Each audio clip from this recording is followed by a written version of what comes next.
ನೌಮಿನ್ಯಾರ ಸುಧಾಧಿಕರ್ಜರ ಮುನೀನ್ ಶ್ರೀಪಾದರಸನ್ಮಣೀನ್ ವ್ಯಾಸಾರ್ಯಾನ್ ವಿವಿಧಾಗಮಾಬ್ಧಿವಿಹರಾನ್ ಶ್ರೀವಾದಿರಾಜಾನಪಿ ವಂದೇ ಹಂಸವರಾನ್ ರಘುತ್ತಮ ಗುರೂನ್ ವೈದಗ್ಧ್ಯವಾರಾನ್ ನಿಧೀನ್ ಶ್ರೀ ಸತ್ಯವ್ರತ ರಾಘವೇಂದ್ರ ಮುನಿಪಾನ್ ಸದ್ಬೋಧ ಸತ್ಯಾನಪಾನ್ ಸತ್ಯಾಭಿಜ್ಞಕರಾಬ್ಜೋತ್ಥಾನ್ ಪಂಚಾಶದ್ವರ್ಷ ಪೂಜಕಾನ್ ಸತ್ಯಪ್ರಮೋದತೀರ್ಥಾರ್ಯಾನ್ ನೌಮಿನ್ಯಾರ ಸುಧಾರತಾನ್ ಶಾಸ್ತ್ರೇಷು ಪಾರದೃಶ್ವಾನಂ ಶಾಸ್ತ್ರಜ್ಞೇಷು ಚ ವತ್ಸಲಂ ದೀನಭಕ್ತೋದ್ಧಾರಕರಂ ಸತ್ಯಾತ್ಮಾನಂ ಗುರುಂ ಭಜೆ ವಿದ್ಯಾಪೀಠ ವಿಧಾತಾರಂ ವಿದ್ಯಾವಾರಿಧಿ ಚಂದಿರಂ ವಿದ್ಯಾರ್ಥಿವತ್ಸಲಂ ವಂದೇ ಮಹಾಮಹಿಮ ಸದ್ಗುರುಂ ನಾರಾಯಣಾರ್ಯ ಪರಿಪೂರ್ಣ ಗುಣರಣವಾದ ವಿಶ್ವೋದರ ಸ್ಥಿತಿಲಯೋನ್ನಿಯತಿಪ್ರದಾಯ ಜ್ಞಾನಪ್ರದಾಯ ವಿಬುಧಾಸುರ ಸೌಖ್ಯ ದುಃಖ ಸತ್ಕಾರಣಾರ ವಿತತಾಯ ನಮೋ ನಮಸ್ತೆ ನಾರಾಯಣಂ ಸುರಗುರುಂ ಜಗದೇಕನಾಥಂ ಭಕ್ತಪ್ರಿಯಂ ಸಕಲಲೋಕನಮಸ್ಕೃತಂ ಚ ತ್ರೈಗುಣ್ಯವರ್ಜಿತಮಜಂ ವಿಭುಮಾದ್ಯಮೀಶಂ ವಂದೇ ಭವಘ್ನಂ ಅಮರಾಸುರಸಿದ್ಧವಂದ್ಯಂ ನಾರಾಯಣಂ ನಮಸ್ಕೃತ್ಯ ನರಂ ಚೈವ ನರೋತ್ತಮಂ ದೇವೀಂ ಸರಸ್ವತೀಂ ವ್ಯಾಸಂ ತತೋ ಜರಮುದೀರಯೇತ್ ಸ್ವಸ್ತ್ಯಸ್ತು ಹರಿಃ ಓಂ ಹರಿಃ ಓಂ ಹರಿಃ ಓಂ. ಮಹಾಭಾರತ ಪರಮ ಪವಿತ್ರವಾದ ಗ್ರಂಥ. ವೇದಗಳಿಗಿಂತಲೂ ಅತ್ಯುತ್ತಮವಾದದ್ದು ಮಹಾಭಾರತ. ಮಹಾಭಾರತದ ಬಗ್ಗೆ ಒಂದು ಅಪರೂಪವಾದ ಪ್ರಶಂಸೆಯನ್ನು ಮಾಡಿದ್ದಾರೆ. ಅದನ್ನು ತಿಳಿದುಕೊಂಡು ಮಹಾಭಾರತದ ಒಳಗೆ ನಾವು ಹೋಗಬೇಕು. ಭಾರತಸ್ಯ ಸಮುದ್ರಸ್ಯ ಮೇರೋಹ ನಾರಾಯಣಸ್ಯ ಚ ಅಪ್ರಮೇಯಾನಿ ಚತ್ವಾರಿ ಪುಣ್ಯಂ ತೋಯಂ ಗುಹಾಹ ಗುಣಾಹ ಅಂತ 4 ಪ್ರಶಂಸೆಯನ್ನು ಹೇಳಿದ್ದಾರೆ. ಮಹಾಭಾರತ, ಸಮುದ್ರ, ಮೇರು ಪರ್ವತ, ನಾರಾಯಣ. ಈ 4 ವಸ್ತುಗಳ ಗುಣಗಳೇನಿದೆಯಲ್ಲ ಅಪ್ರಮೇಯ, ಅದನ್ನು ತಿಳಿಲಿಕ್ಕೇ ಸಾಧ್ಯವಿಲ್ಲ ಅಂತ ಹೇಳ್ತಾರೆ. ಭಾರತದಿಂದ ಬರುವ ಪುಣ್ಯ ಇದು ಅಪ್ರಮೇಯ. ಎಂಥ ದೊಡ್ಡ ಗ್ರಂಥ ನೋಡಿ. ಏನೋ ಸಣ್ಣ ಪುಟ್ಟ ಎಷ್ಟು ಪುಣ್ಯ ಬಂತು ಅಂತ ಗೊತ್ತಾಗೋದಿಲ್ಲ.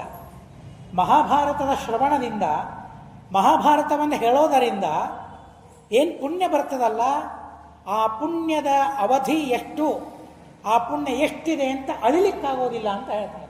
ಅಪ್ರಮೇಯವಾದ ಪುಣ್ಯ ಅದರಿಂದ ಬರ್ತದೆ. ಸಮುದ್ರದಲ್ಲಿ ನೀರು ಅಳಿಲಿಕ್ಕಾಗ್ತದ? ಎಷ್ಟು ಲೀಟರ್ ಇದೆ ಸಮುದ್ರದಲ್ಲಿ ನೀರು? ಅಪ್ರಮೇಯ, ಅಳಿಲಿಕ್ಕಾಗೋದಿಲ್ಲ.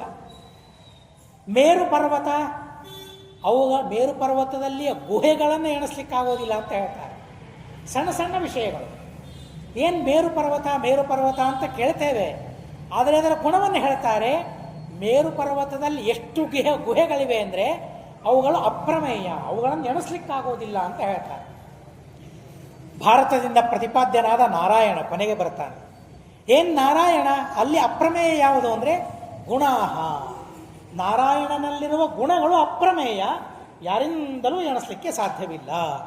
ಲಕ್ಷ್ಮೀದೇವಿಯಿಂದಲೂ ಎಣಿಸ್ಲಿಕ್ಕೆ ಸಾಧ್ಯವಿಲ್ಲ, ಅಷ್ಟು ಗುಣಗಳು ನಾರಾಯಣನಲ್ಲಿ ಇವೆ. ಅಂಥ ಅಪ್ರಮೇಯ ಗುಣಾಕರನಾದ ಪರಮಾತ್ಮನ ಮಹಿಮೆಯನ್ನು ತಿಳಿಸ್ಲಿಕ್ಕೆ ಹೊರಟಿದೆ ಭಾರತ. ಆ ಭಾರತದಿಂದ ಬರುವ ಪುಣ್ಯವನ್ನು ಲೆಕ್ಕ ಮಾಡಲಿಕ್ಕಾಗ್ತದ? ಸರ್ವಥಾ ಆಗೋದಿಲ್ಲ ಅಂತ ಹೇಳ್ತಾರೆ. ಇಂಥ ಮಹಾಭಾರತದಲ್ಲಿ ಆಶ್ವಮೇಧಿಕ ಪರ್ವ ಪ್ರಾರಂಭವಾಗ್ತಾ ಇದೆ. ಧರ್ಮರಾಜ ನಾನು ತಪ್ಪು ಮಾಡಿದೆ ಅಂತ ಕೊರಗುತ್ತಾ ಇದ್ದಾನೆ. ನೋಡ್ರಿ, ಪುಣ್ಯಾತ್ಮರು ತಪ್ಪು ಮಾಡಿದ್ದೇನೆ ಅಂತ ಕೊರಗುತ್ತಾರೆ, ಆದರೆ ಪಾಪಾತ್ಮರು ಮಾತ್ರ ನಾನೇನು ತಪ್ಪು ಮಾಡಿದ್ದೇನೆ, ನಾನೇನೂ ತಪ್ಪು ಮಾಡಿಲ್ಲ ಅಂತ. ದುರ್ಯೋಧನ, ಧರ್ಮರಾಜ ಇವರಿಬ್ಬರನ್ನು ನಾವು ತೆಗೆದುಕೊಂಡ್ರೆ ಮಾಡಿದ್ದು ತಪ್ಪು ಅಲ್ಲೇ ಅಲ್ಲ. ಯುದ್ಧ ಮಾಡಿದ, ಸಾಮ್ರಾಜ್ಯವನ್ನು ಸಂಪಾದನೆ ಮಾಡಿದ. ಆ ಯುದ್ಧ ಮಾಡೋದಕ್ಕಾಗಿ ಅನೇಕರು ಅನುಮತಿಯನ್ನು ಕೊಟ್ಟಿದ್ದಾರೆ. ವೇದವ್ಯಾಸ ದೇವರು ಧರ್ಮ ಅಂತ ಹೇಳಿದರು, ಕೃಷ್ಣ ಅದನ್ನು ಧರ್ಮ ಅಂತ ಉಪದೇಶ ಮಾಡಿದ. ಎಲ್ಲ ಆದ ಮೇಲೆ ಭೀಷ್ಮಾಚಾರ್ಯರು ನೀನು ಮಾಡಿದ ಯುದ್ಧ ಧರ್ಮ ಅಂತ ಪ್ರತಿಪಾದನೆ ಮಾಡಿದರು. ಇಷ್ಟೆಲ್ಲ ಜನ ಯುದ್ಧವನ್ನು ಧರ್ಮ ಅಂತ ಪ್ರತಿಪಾದನೆ ಮಾಡ್ತಾ ಇದ್ರು ಕೂಡ ನಾನು ನನ್ನವರನ್ನು ಕೊಂದಾಕಿದೆ, ಪಾಪ ಬಂತು ಅಂತ ಬಹಳ ಬಳಲ್ತಾ ಇದ್ದಾರೆ ಧರ್ಮರಾಜ. ಮಹಾಭಾರತದ ಆಶ್ವಮೇಧಿಕ ಪರ್ವವನ್ನು ಪ್ರಾರಂಭ ಮಾಡ್ತಾ ಆ ಮಾತುಗಳನ್ನು ತಿಳಿಸ್ತಾರೆ ವೈಶಂಪಾಯನರು. ಎಲ್ಲರೂ ದೇಹವನ್ನು ಪರಿತ್ಯಾಗ ಮಾಡಿದ್ದಾರೆ. ಅವರ ಉದ್ದೇಶದಿಂದ ಉದಕ ದಾನವನ್ನು ಮಾಡಬೇಕು. ಏನು ನೋಡ್ರಿ, ನೀರು ಅಂದರೆ ಎಂಥ ವಸ್ತು ನೋಡಿ. ಅವರಿಗೆ ಪುಣ್ಯವನ್ನು ಕೊಡಬೇಕಲ್ಲ, ಯಾವ ರೀತಿಯಾಗಿ ಕೊಡಲಿಕ್ಕಾಗ್ತದೆ ಪುಣ್ಯವನ್ನು? ನಾವು ಮಾಡಿದ ಪುಣ್ಯ ಅವರಿಗೆ ಕೊಡಬೇಕು ನಾವು. ಯಾಕೆಂದರೆ ಅವರನ್ನು ಉಪಜೀವಿಸಿಕೊಂಡು ನಾವಿದ್ದೇವೆ, ಅವರಿಂದ ಬದುಕಿದ್ದೇವೆ, ಅವರಿಂದ ತಿಳಿದಿದ್ದೇವೆ, ಅವರಿಂದ ಉಸಿರಾಡ್ತಾ ಇದ್ದೇವೆ, ಅವರಿಂದ ಸಾಧನೆ ಮಾಡ್ತಾ ಇದ್ದೇವೆ. ಒಂದು ಸಣ್ಣ ಸಾಧನೆ ಮಾಡಿದರೂ ಕೂಡ ಅದು ಅವರ ಉಪಕಾರದಿಂದಾಗಿ ನಾವು ಮಾಡ್ತಾ ಇದ್ದೇವೆ. ಹೀಗಾಗಿ ಅವರನ್ನು ನೆನೆಸಿಕೊಂಡು, ಅವರನ್ನು ಸ್ಮರಿಸಿಕೊಂಡು ಅವರಿಗೆ ನಾವು ಮಾಡಿದ ಪುಣ್ಯವನ್ನು ಕೊಡಬೇಕು. ಏನಿದೆ ಸಾಧನ? ಏನಿದೆ? ನಾವು ಮಾಡುವ ಪುಣ್ಯವನ್ನು ಅವರಿಗೆ ಕೊಡಲಿಕ್ಕೆ ಏನಿದೆ? ಮಹಾಭಾರತ ಹೇಳ್ತದೆ ಅದು ನೀರು ಅಂತ ಹೇಳ್ತದೆ. ಎಂಥದ್ದಲ್ಲ ನೀರು ಅಂತ ಅಂದರೆ, ನಾವು ಕುಡಿಯೋದಕ್ಕೆ, ಕೈಕಾಲು ತೊಳ್ಕೊಳ್ಳೋದಕ್ಕೆ ನೀರನ್ನು ಉಪಯೋಗಿಸ್ತೇವೆ. ಆದರೆ ದೇವರು ಎಂಥ ನೀರನ್ನು ಸೃಷ್ಟಿ ಮಾಡಿದ್ದಾನೆ ಅಂದರೆ, ನನ್ನ ಪುಣ್ಯವನ್ನು ಅವರಿಗೆ ಧಾರೆ ಎರೆದು ಕೊಡೋದಕ್ಕಾಗಿ ನೀರು. ಕನ್ಯೆಯನ್ನು ಧಾರೆ ಎರೆದು ಕೊಡ್ತಾರೆ, ಏನು ಬೇಕು? ನೀರು. ಅಲ್ಲಿ ದಕ್ಷಿಣೆಯಿಂದ ಧಾರೆ ಎರೆದು ಕೊಡೋದಲ್ಲ, ವರದಕ್ಷಿಣೆ ವಿವಾಹ ಮಾಡ್ತಾ ಇದ್ದೇವೆ, ಅದು ಯಜಮಾನನಿಗೆ ನೋವಾಗದೇ ಇದ್ದಂತೆ ಕೊಡಬೇಕಾದದ್ದದು, ಕನ್ಯಾಪಿತನಿಗೆ ನೋವಾಗದೇ ಇದ್ದಂತೆ ಕೊಡಬೇಕಾದದ್ದದು. ಅದು ಧರ್ಮ, ಅದು ಕರ್ತವ್ಯ. ಆದರೆ ಅವನಿಗೆ ನೋವಾಗುವಂತೆ ದಕ್ಷಿಣೆಯನ್ನು ಕೊಡಬೇಕು ಅಂತ ಎಲ್ಲಿಯೂ ಹೇಳಿಲ್ಲ. ಆದರೆ ಅದಕ್ಕಿಂತಲೂ ಮುಖ್ಯವಾಗಿ ಧಾರೆ ಎರೆದು ಕೊಡಬೇಕಲ್ಲ, ನೀರು. ಸಂಕಲ್ಪವನ್ನು ಮಾಡ್ತೇವೆ, ಸಂಧ್ಯಾ ವಂದನಂ ಕರಿಷ್ಯೆ. ಏನು ಬೇಕು? ನೀರು ಬೇಕು. ಮನುಷ್ಯನಿಗಾಗೋದಿಲ್ಲ. ಅದರಿಂದಾಗಿ ಕರ್ತವೋದಕ ಈಗ ನಮ್ಮ ಎದುರಿಗೆ ಇಲ್ಲ. ಅವರಿಗೆ ನಮ್ಮ ಪುಣ್ಯವನ್ನು ಧಾರೆ ಎರೆದು ಕೊಡಬೇಕು. ಏನು ಕೊಡ್ತೇವೆ ಅವರಿಗೆ? ಪುಣ್ಯ ಏನಿದೆ ನಮ್ಮ ಹತ್ರ ಪುಣ್ಯ? ಆದರೂ ಮಾಡಿದ ಅಲ್ಪ ಸ್ವಲ್ಪ ಪುಣ್ಯವನ್ನು ಅವರಿಗೆ ಕೊಡಬೇಕು. ಅವರಿಗೆ ಕೊಡೋದಕ್ಕಾಗಿ ಬಹಳ ಅದ್ಭುತವಾದ ಒಂದು ಸಾಧನವನ್ನು ದೇವರು ಕೊಟ್ಟಿದ್ದಾನೆ, ಅದು ನೀರು. ಕೃತೋದಕಾಹ. ಮಹಾಭಾರತ ಮೊಟ್ಟ ಮೊದಲಿಗೆ ಹೇಳುತ್ತದೆ, ಕೃತೋದಕಸ್ತು ರಾಜಾನಂ ಧೃತರಾಷ್ಟ್ರಂ ಯುಧಿಷ್ಠಿರ ಪುರಸ್ಕೃತ್ಯ ಮಹಾಬಾಹು ಉತ್ತತಾರ ಆಕುಲೇಂದ್ರಿಯ. ಆ ನದಿಯಲ್ಲಿ ಅವರಿಗೆ ಜಲದಾನವನ್ನು, ಪುಣ್ಯದಾನವನ್ನು ಮಾಡಿದ್ದಾರೆ. ನದಿಯಿಂದ ಮೇಲೆ ಬರಬೇಕು, ಮೇಲೆ ಬರಲಿಕ್ಕಾಗ್ತಾ ಇಲ್ಲ, ನಡಿಲಿಕ್ಕೆ ಆಗ್ತಾ ಇಲ್ಲ ಧರ್ಮರಾಜನಿಗೆ. ಯಾಕೆ? ಪಾಪ ಭೀತಿ. ನಾನು ತಪ್ಪು ಮಾಡಿದೆ, ನಾನು ಪಾಪ ಮಾಡಿದೆ ಅಂತ ಅವನಿಗೆ ಬಹಳ ನೋವಾಗ್ತಾ ಇದೆ. ಹೀಗಾಗಿ ನಡಿಲಿಕ್ಕೆ ಆಗ್ತಾ ಇಲ್ಲ. ಧೃತರಾಷ್ಟ್ರನನ್ನು ಕೈ ಹಿಡಿದು, ಅವನಿಗೂ ನಡಿಲಿಕ್ಕೆ ಆಗ್ತಾ ಇಲ್ಲ, ವೃದ್ಧರಾಗಿದ್ದಾರೆ, ಕಣ್ಣು ಕಾಣೋದಿಲ್ಲ. ಹೀಗಾಗಿ ಆ ಧೃತರಾಷ್ಟ್ರನ ಕೈ ಹಿಡಿದು ಕರೆದು ಬರ್ತಾ ಇದ್ದಾನೆ, ಕರ್ಕೊಂಡು ಬರ್ತಾ ಇದ್ದಾನೆ. ತನಗೆ ನಡಿಲಿಕ್ಕೆ ಆಗ್ತಾ ಇಲ್ಲ. ಕೆಳಗೆ ಬಿದ್ದ, ತೀರದಲ್ಲಿ ಬಂದ, ಕೆಳಗೆ ಕುಸಿತಾ ಇದ್ದಾನೆ ಧರ್ಮರಾಜ. ಧರ್ಮರಾಜ ಕುಸಿತಾ ಇರಬೇಕಾದರೆ ಆ ಧರ್ಮರಾಜನನ್ನು ಎತ್ತಿ ಹಿಡಿಯೋದಕ್ಕಾಗಿ ಕೃಷ್ಣ ಪರಮಾತ್ಮ ಭೀಮಸೇನ ದೇವರಿಗೆ ಹೇಳ್ತಾರೆ, ಧರ್ಮವನ್ನು ಯಾರು ಎತ್ತಿ ಹಿಡಿಬೇಕು? ಧರ್ಮರಾಜನನ್ನು ಎತ್ತಿ ಹಿಡಿಲಿಕ್ಕೆ ಯಾರಿಗೆ ಆಗ್ತದೆ? ಧರ್ಮವನ್ನು ಉದ್ಧಾರ ಮಾಡಲಿಕ್ಕೆ ಯಾರಿಗೆ ಆಗ್ತದೆ? ಧರ್ಮವೇ ಕುಸಿದು ಬೀಳುವಾಗ ಆ ಧರ್ಮಕ್ಕೆ ಕೈ ಕೊಡುವ ಸಾಮರ್ಥ್ಯ ಇದ್ದದ್ದು ಅದು ಭೀಮಸೇನ ದೇವರಿಗೆ ಬಿಟ್ಟರೆ ಬೇರೆ ಯಾರಿಗೂ ಇಲ್ಲ. ಮಹಾಭಾರತ ಆ ಮಾತನ್ನು ತಿಳಿಸ್ತದೆ. ತಂ ಸೀದಮಾನಂ ಜಗ್ರಾಹ ಭೀಮಃ ಕೃಷ್ಣೇನ ಚೋದಿತಃ. ಭೀಮಸೇನ ದೇವರಿಗೆ ಚೋದಕರು ಯಾರು? ಭೀಮಸೇನ ದೇವರಿಗೆ ಪ್ರಚೋದಕರು ಯಾರು? ಧರ್ಮದ ಉದ್ಧಾರವನ್ನು ಮಾಡಬೇಕು ಅಂತ ಯಾರು ಹೇಳಬೇಕು? ಭೀಮಸೇನ ದೇವರಿಗೆ. ಯಾರು ಹೇಳಿದ್ರೆ ಕೇಳ್ತಾರೆ, ದೇವರು ಹೇಳಿದ್ರೆ ಕೇಳ್ತಾರೆ, ಯಾರು ಹೇಳಿದ್ರು ಕೇಳೋದಿಲ್ಲ. ಈಗ ಕೃಷ್ಣ ಪರಮಾತ್ಮ ಪ್ರಚೋದನೆ ಮಾಡ್ತಾರೆ. ಅಪ್ಪ, ಧರ್ಮರಾಜ ಕುಸಿತಾ ಇದ್ದಾನೋ, ಕೈ ಹಿಡಿಯವನದ್ದು, ಅವನನ್ನು ಮೇಲಕ್ಕೆ ಎತ್ತು ಅಂತ ಅಂದಾಗ ಭೀಮಸೇನ ದೇವರು ಹೋಗ್ತಾರೆ, ಕೈ ಹಿಡಿತಾರೆ. ಬಹಳ ಅಳುತ್ತಾ ಇದ್ದಾರೆ ಧರ್ಮರಾಜ, ಕಣ್ಣಲ್ಲಿ ದಳ ದಳ ನೀರು ಸುರಿತಾ ಇದೆ. ಆ ಸಂದರ್ಭದಲ್ಲಿ ಧೃತರಾಷ್ಟ್ರ ಕೆಲವು ಮಾತುಗಳನ್ನು ಹೇಳ್ತಾನೆ. ಅಳಬೇಕಾದವನು ನೀನಲ್ಲ, ನಾನು ಅಳಬೇಕು. ಯಾಕೆಂದರೆ 100 ಜನ ಮಕ್ಕಳನ್ನು ಪಡೆದೆ, ನನ್ನ ಕಣ್ಣೆದುರಿಗೇನೆ 100 ಜನ ಮಕ್ಕಳನ್ನು ಕಳ್ಕೊಂಡ್ಬಿಟ್ಟೆ. ಮಕ್ಕಳನ್ನು ಪಡೆದದ್ದಾಯಿತು, ಮಕ್ಕಳನ್ನು ಕಳೆದುಕೊಂಡದ್ದು ಆಯಿತು. ನಾನು ಅಳಬೇಕು, ನೀನಲ್ಲ. ನೀನು ಪಡೆದವನು, ನಾನು ಕಳೆದುಕೊಂಡವನು. ಪಡೆದವನು ಅಳಬೇಕೋ, ಕಳೆದುಕೊಂಡವನು ಅಳಬೇಕು? ಪಡೆದವನು ನೀನೇ ಕಳಬೇಕು. ನಾನೇ ಅಳ್ತಾ ಇಲ್ಲ, ಕಳೆದುಕೊಂಡವನು ನಾನೇ ಅಳ್ತಾ ಇಲ್ಲ. ರಾಜ್ಯವನ್ನು ಪಡೆದವನು ನೀನು ಯಾಕೆ ಅಳ್ತಾ ಇದ್ದಿ? ಅಳಬೇಕಾಗಿಲ್ಲ ಅಂತ ಹೇಳ್ತಾನೆ. ಇಲ್ಲಿ ಧರ್ಮರಾಜನ ನಿಂದೆಯನ್ನು ಮಾಡೋದಿಲ್ಲ ಧೃತರಾಷ್ಟ್ರ, ತನ್ನ ನಿಂದೆಯನ್ನು ತಾನು ಮಾಡಿಕೊಳ್ತಾನೆ. ವಿದುರ ನನ್ನ ತಮ್ಮ ಮಹಾಮಂತ್ರಿ 100 ಅಲ್ಲ 1000 ಬಾರಿ ಹೇಳಿದ. ನಾವು ಹೇಳ್ತೀವಲ್ಲ, ಗಿಳಿಗೆ ತಿಳಿಸುವ ಹಾಗೆ ತಿಳಿಸಿ ಹೇಳಿದರು ಅಂತ, ಹಾಗೆ ನನಗೆ ತಿಳಿಸಿ ಹೇಳಿದ. 1000 ಬಾರಿ ನನಗೆ ಹೇಳಿದ. ಹುಟ್ಟಿದ ಕೂಡಲೇ ನನಗೆ ವಿದುರ ಒಂದು ಸೂಚನೆಯನ್ನು ಕೊಟ್ಟ. ಅಣ್ಣ, ನೀನು ರಾಜ, ರಾಜ ಹೇಗಿರಬೇಕು? ಮಕ್ಕಳ ಮೇಲೆ ವ್ಯಾಮೋಹ ಇರಬಾರದು. ಇವನು ಅಬದ್ಧವಾದ ಕಾಲದಲ್ಲಿ ನಿಷಿದ್ಧವಾದ ಸಮಯದಲ್ಲಿ ಇವನು ಹುಟ್ಟಿದ್ದಾನೆ. ಇವನ ಜನ್ಮ ಏನು ಹೇಳಿಕೊಡ್ತದೆ ಅಂದರೆ, ಇವನಿಂದ ಸಮಸ್ತ ರಾಜರೆಲ್ಲ ನಾಶವಾಗಿ ಹೋಗ್ಬಿಡ್ತಾರೆ, ರಾಜ್ಯವೇ ನಷ್ಟವಾಗಿ ಹೋಗ್ಬಿಡ್ತದೆ, ಅಣ್ಣ ತಮ್ಮಂದರಲ್ಲಿ ಕಲಹವನ್ನು ಹುಟ್ಟಿಸ್ತಾನೆ, ವಂಶದಲ್ಲಿ ಅವನು ಅಗ್ನಿಯನ್ನ ಹಾಕ್ತಾನೆ. ಆದ್ದರಿಂದ ಇವನ್ ಈಗಲೇ ಕೊಂದು ಬಿಡು ಅಂತ ಹೇಳಿಬಿಡ್ತಾನೆ. ಆ ಮಾತನ್ನು ಕೇಳಿದ್ರೆ ನಮಗೆ ಅಯ್ಯೋ ಅಂತ ಅನಿಸ್ತದೆ. ಇದೇನಿದು ಕೊಲ್ಲುವ ಮಾತನ್ನು ಹೇಳ್ತಾನಲ್ಲ, ಅದು ಹಸುಗೂಸನ್ನ, ಹುಟ್ಟಿದ ಕೂಸನ್ನ ಕೊಲ್ಲು ಅಂತ ಹೇಳ್ತಾ ಇದ್ದಾನಲ್ಲ. ಹುಟ್ಟಿದ ಕೂಸಾದ್ರೆ ಏನು, ಸ್ವಭಾವ ಎಂಥದ್ದಿದೆ, ತಾಮಸ. ಅದರಿಂದಾಗಿ ತಾಮಸ ಸ್ವಭಾವ, ಆದ್ದರಿಂದಾಗಿ ವಧ್ಯತಾಮೇವ ದುಷ್ಟಾತ್ಮ, ಅವನು ದುಷ್ಟ ಸ್ವಭಾವದವನು ಅಂತ ಗೊತ್ತಿದೆ ವಿದುರನಿಗೆ. ಹೀಗಾಗಿ ಈಗಲೇ ಸಂಹಾರ ಮಾಡಿಬಿಟ್ಟು, ಇಲ್ಲ ಮಗನ ಮೇಲೆ ವ್ಯಾಮೋಹ, ಸಂಹಾರ ಮಾಡಲಿಕ್ಕಾಗೋದಿಲ್ಲ ಅಂತ ನನಗಿದೆಯಾ, ಇನ್ನೊಂದಾದರೂ ಕೆಲಸವನ್ನು ಮಾಡಿ. ಏನು ಮಾಡಬೇಕು ನೋಡಿ, ಮಹಾಭಾರತ ಕರ್ಣನ ಬಗ್ಗೆ ಯಾವ ಮಾತಾಡ್ತದೆ, ಅವನು ಬದುಕಬೇಕು, ಅವನಿರಬೇಕು, ಅವನನ್ನು ಸಾಯಿಸೋದಿಲ್ಲ ಅಂತಾದರೆ ದುರ್ಯೋಧನನ ಕಣ್ಣಿಗೆ ಶಕುನಿ ಒಬ್ಬ ಕಾಣಿಸ್ಬಾರದು, ಕರ್ಣ ಒಬ್ಬ ಕಾಣಿಸ್ಬಾರದು. ನೋಡ್ರಿ, ಕರ್ಣನಲ್ಲಿ ಆ ದೈತ್ಯನ ಆವೇಶ ಹೇಗಿದೆ. ಸಹಸ್ರವರ್ಮ 1000 ಕಡೆಯಿಂದ ಅವನನ್ನ ಸುತ್ತಮುತ್ತಿ ಬಿಟ್ಟಿದ್ದಾನೆ ಆ ದೈತ್ಯ. ಯದ್ಯಪಿ ಸೂರ್ಯ, ಎಂಥ ಸೂರ್ಯ, ಎಂಥ ದೇವತೆ, ಆದರೆ ಅಂಥ ದೇವತೆಯನ್ನೂ ಕೂಡ ಸಹಸ್ರವರ್ಮ ಅವನು ಸುತ್ತುವರೆದಿದ್ದಾನೆ. ಹೀಗಾಗಿ ವಿದುರ ಹೇಳ್ತಾನೆ, ಅವನು ಇದ್ರೆ, ಅವನನ್ನು ಬದುಕಿಸ್ಬೇಕು ಅಂತ ನೀನಿದ್ರೆ, ಸಾಯಿಸೋದಿಲ್ಲ ಅಂತಾದರೆ ಆ ದುರ್ಯೋಧನನ ಕಣ್ಣಿಗೆ ಶಕುನಿ ಕರ್ಣ ಅವರಿಬ್ಬರೂ ಕಾಣಿಸ್ಬಾರದು ಅಂತ ಹೇಳ್ತಾರೆ. ಹಾಗಾದರೆ ದುರ್ಯೋಧನ ಕೆಟ್ಟವನು ನಿಜ, ಆದರೆ ಅವರಿಗೆ ಪ್ರಚೋದಕರು ಮಾತ್ರ ಶಕುನಿ ಮತ್ತು ಕರ್ಣ. ದುರ್ಯೋಧನನ ಜೀವನದಲ್ಲಿ, ದುರ್ಯೋಧನನ ದುಷ್ಟ ಮಾರ್ಗದಲ್ಲಿ ನಡೆಯೋದಕ್ಕಾಗಿ ಕರ್ಣ ಶಕುನಿ ಎಷ್ಟು ಪ್ರಚೋದಕರಾಗಿದ್ದಾರೆ ಅನ್ನೋದನ್ನು ಸ್ವಯಂ ವಿದುರ ಇಲ್ಲಿ ನಮಗೆ ಮಾತನ್ನು ತಿಳಿಸ್ತಾರೆ. ವಿದುರ ಎಂಥ ತತ್ವಜ್ಞ, ಎಂಥ ಧರ್ಮಜ್ಞ, ಅದು ನಮಗೆಲ್ಲ ಗೊತ್ತು. ಅಂಥ ವಿದುರ ಆಡುವ ಮಾತುಗಳು ಕರ್ಣಶ್ಚ ಶಕುನಿಶ್ಚೈವ ನೈನಂ ಪಶ್ಯತು ಕರಹಿಚಿತ. ಏನೋ ಆಚಾರ್ಯ ಸುಮ್ಮನೆ ಬಾಯಿಗೆ ಬಂದದ್ದು ಹೇಳಿದರು ಅಂತ ಅಂದ್ಕೊಳ್ಳೋದು ಬೇಡ. ಅದಕ್ಕಾಗಿ ಬೇಕಾದಲ್ಲಿ ಮಾತ್ರ ಶ್ಲೋಕಗಳನ್ನು ಓದ್ತೇನೆ. ಕರ್ಣ ಮತ್ತು ಶಕುನಿ ಇವನ ಕಣ್ಣಿಗೆ ಕಾಣೋದು ಬೇಡ ಅಂತ ಆವಾಗ ಹೇಳಿದ. ಎರಡನೇ ಮಾತನ್ನು ಹೇಳಿದ. ಮೊದಲನೇದ್ದು ದುರ್ಯೋಧನನ್ ಕೊಂದು ಬಿಡು ಅಂತ ಹೇಳಿದ, ಆ ಮಾತನ್ನು ಕೇಳಿಲ್ಲ. ಉಳಿಸ್ಕೊಳ್ಳೋದಾದರೆ ಕರ್ಣ ಶಕುನಿ ಇವರಿಗೆ ಕಾಣಿಸ್ಬಾರ್ದು, ಹಾಗೆ ಮಾಡು ಅಂತ ಹೇಳಿದ, ಅದನ್ನೂ ಮಾಡಲಿಕ್ಕಾಗಲಿಲ್ಲ.